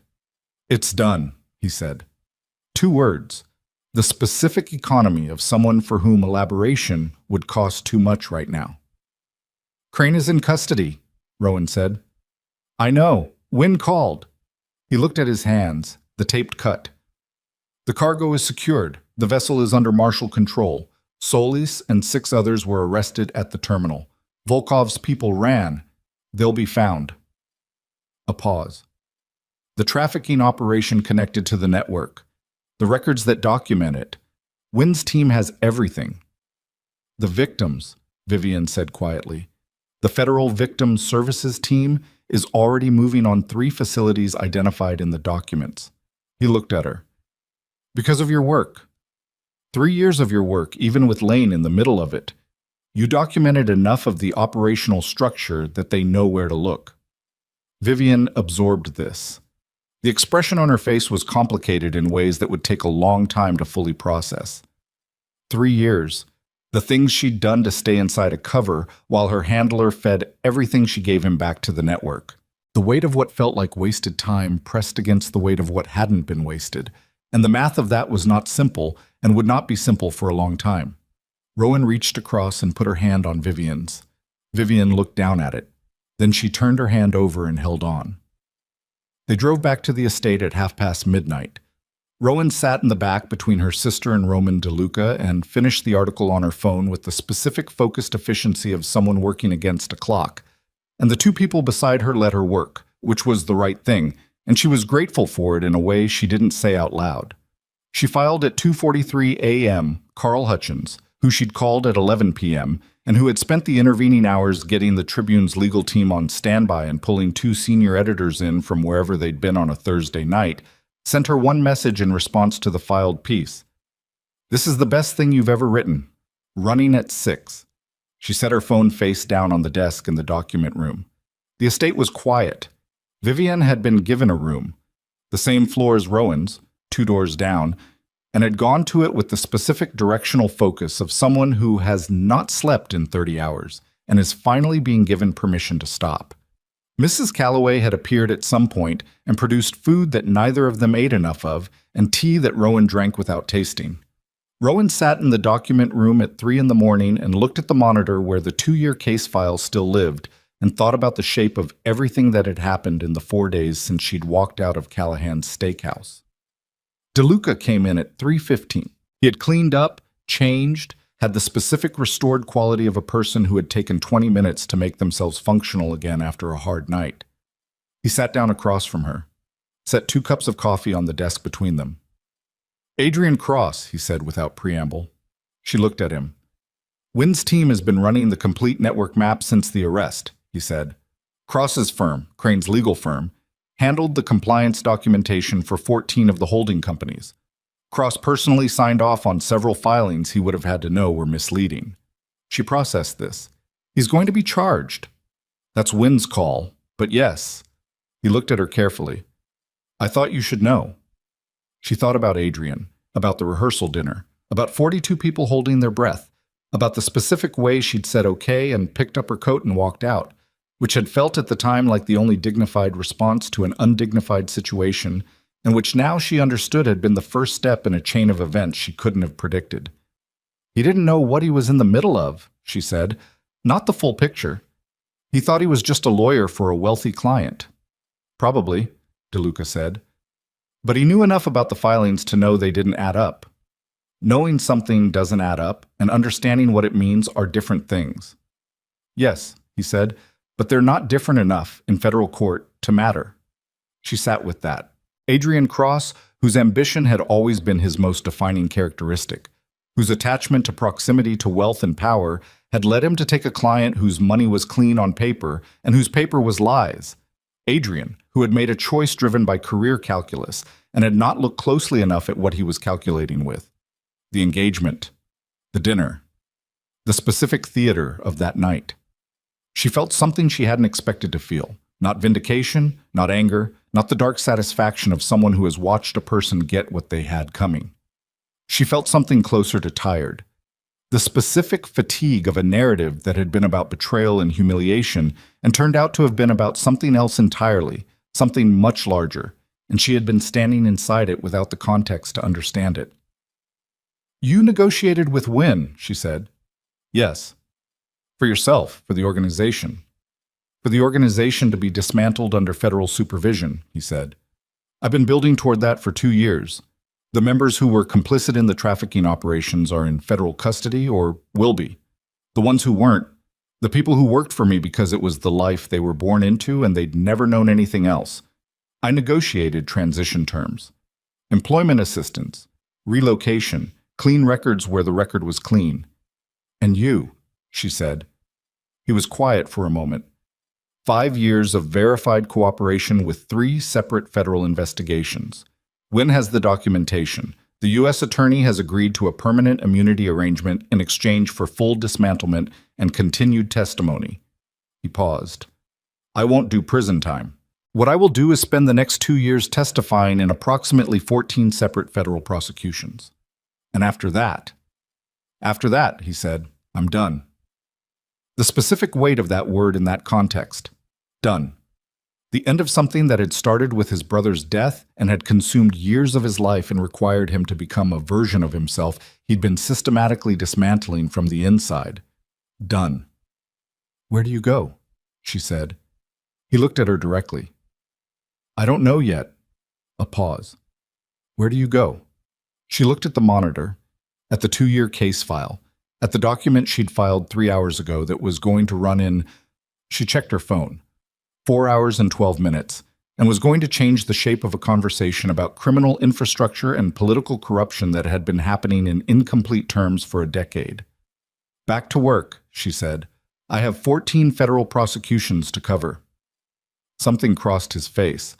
It was the closest thing to a smile she'd seen on it in 4 days, and it was not a small thing. Of course you do, he said. She looked at him, at the cut on his hand properly bandaged now, at the specific quality of his face in the quiet of 3 in the morning, stripped of the strategic management of the past days, stripped of the sustained performance of Ghost Lantern and the DeLuca organization and the controlled presentation of a man running a very long play. Just the face of a person sitting across from another person at a desk with 2 cups of coffee and a completed thing between them. The marriage, she said. On paper only, he said, as agreed. We should probably address the on-paper part. Probably. He looked at his coffee. Whenever you're ready? She looked at him for a long moment, at what she knew about him, which was considerable, and which was more specific and more human than anything she'd known about most people she'd spent years covering. The brother. The choice. The years of sustained sacrifice in the specific direction of justice rather than the easier direction of revenge. The way he'd looked at her in the car when she'd told him to call Win, and he'd held her gaze for 3 seconds and then done it without making her fight for it. The arrangement served its purpose, she said. Yes. But I'm not ending it because the purpose is served, she said. I'm ending the legal structure of it. She stopped, found the right word. The other part of it is a different conversation. He looked at her. The quiet was the particular quality of a quiet that contained something real. When you're ready, he said again.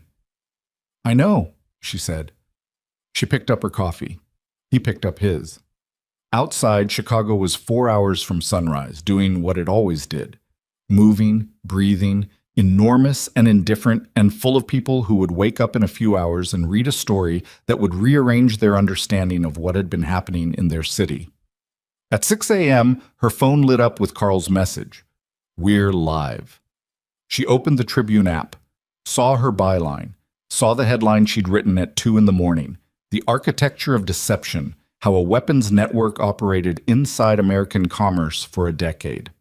Saw the photographs, Solis and Volkov, time-stamped, the 12 frames she'd taken in the dark while running, the photographs that had started all of this. She read the first 3 paragraphs. They were good. They were the best thing she'd written, like Carl had said, because they were built from inside the story rather than from a distance.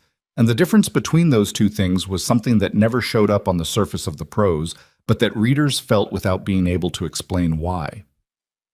At 6:04, the federal arrest announcement started dropping. Crane's name, Solis, 8 others from the terminal, 3 members of Halverson's staff, 2 officials from separate federal agencies whose names appeared in the financial documentation as recipients of payments structured to look like consulting fees. At 6:17, Vivian knocked on the door of the document room.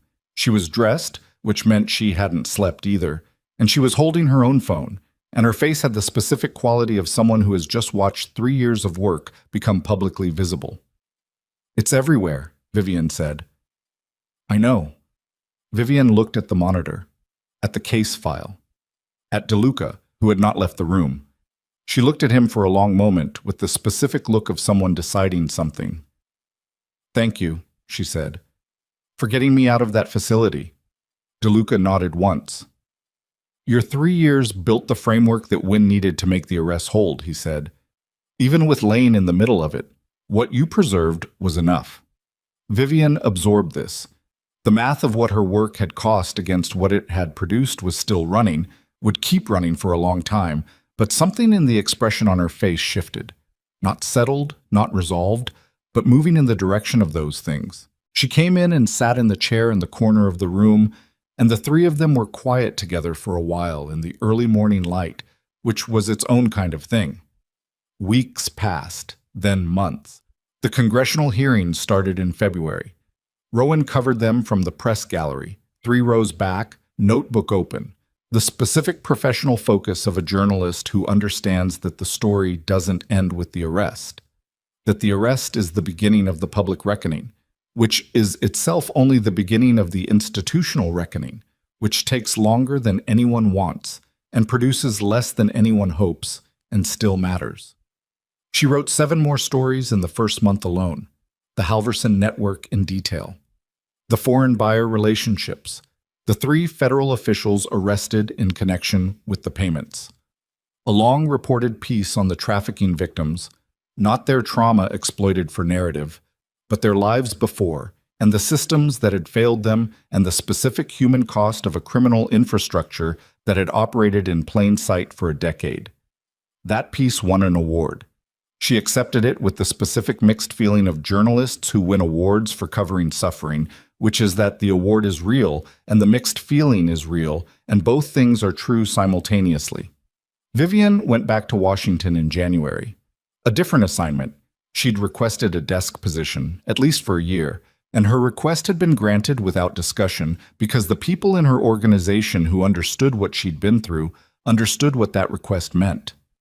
She and Rowan talked on the phone twice a week, which was more than they'd talked in the previous 3 years combined. It was not the same as what they'd had before the undercover years. It couldn't be. The years had changed both of them in ways that required learning each other again. But it was real, and it was theirs, and it was growing. Adrian Cross pleaded guilty in March to 2 counts of filing false compliance documentation. He received a suspended sentence and a disbarment proceeding. Rowan did not cover that story. She assigned it to a colleague, which was the right call, and she didn't read the published piece until 3 weeks after it ran. What she felt when she read it was not what she'd expected, not satisfaction, not vindication, something more like completion, the closing of a loop she hadn't known needed closing. Adrian had been the inciting event of the worst night of her life, which turned out to be the night everything changed, and the things that changed had been worth the cost of the night, which did not mean the night hadn't been genuinely terrible. Both things were true. She was getting better at holding both things. DeLuca's testimony in the first federal prosecution ran 4 days. Rowan was in the courthouse for all of it, not as a reporter.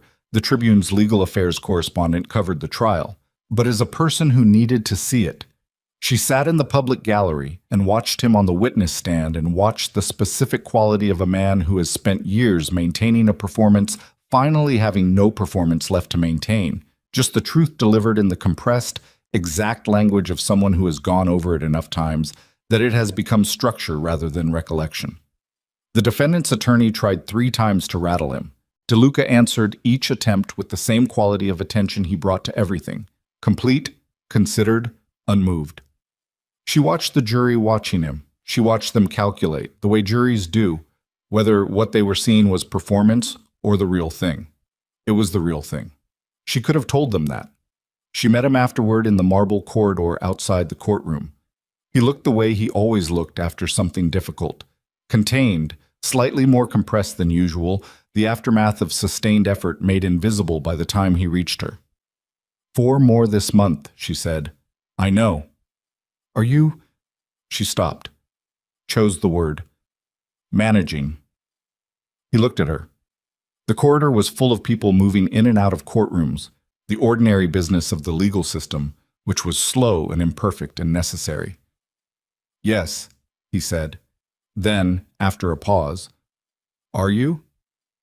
She thought about the question, about the past 4 months, the stories, the hearings, the late nights, the specific feeling of being in the middle of something that mattered, and knowing that it mattered.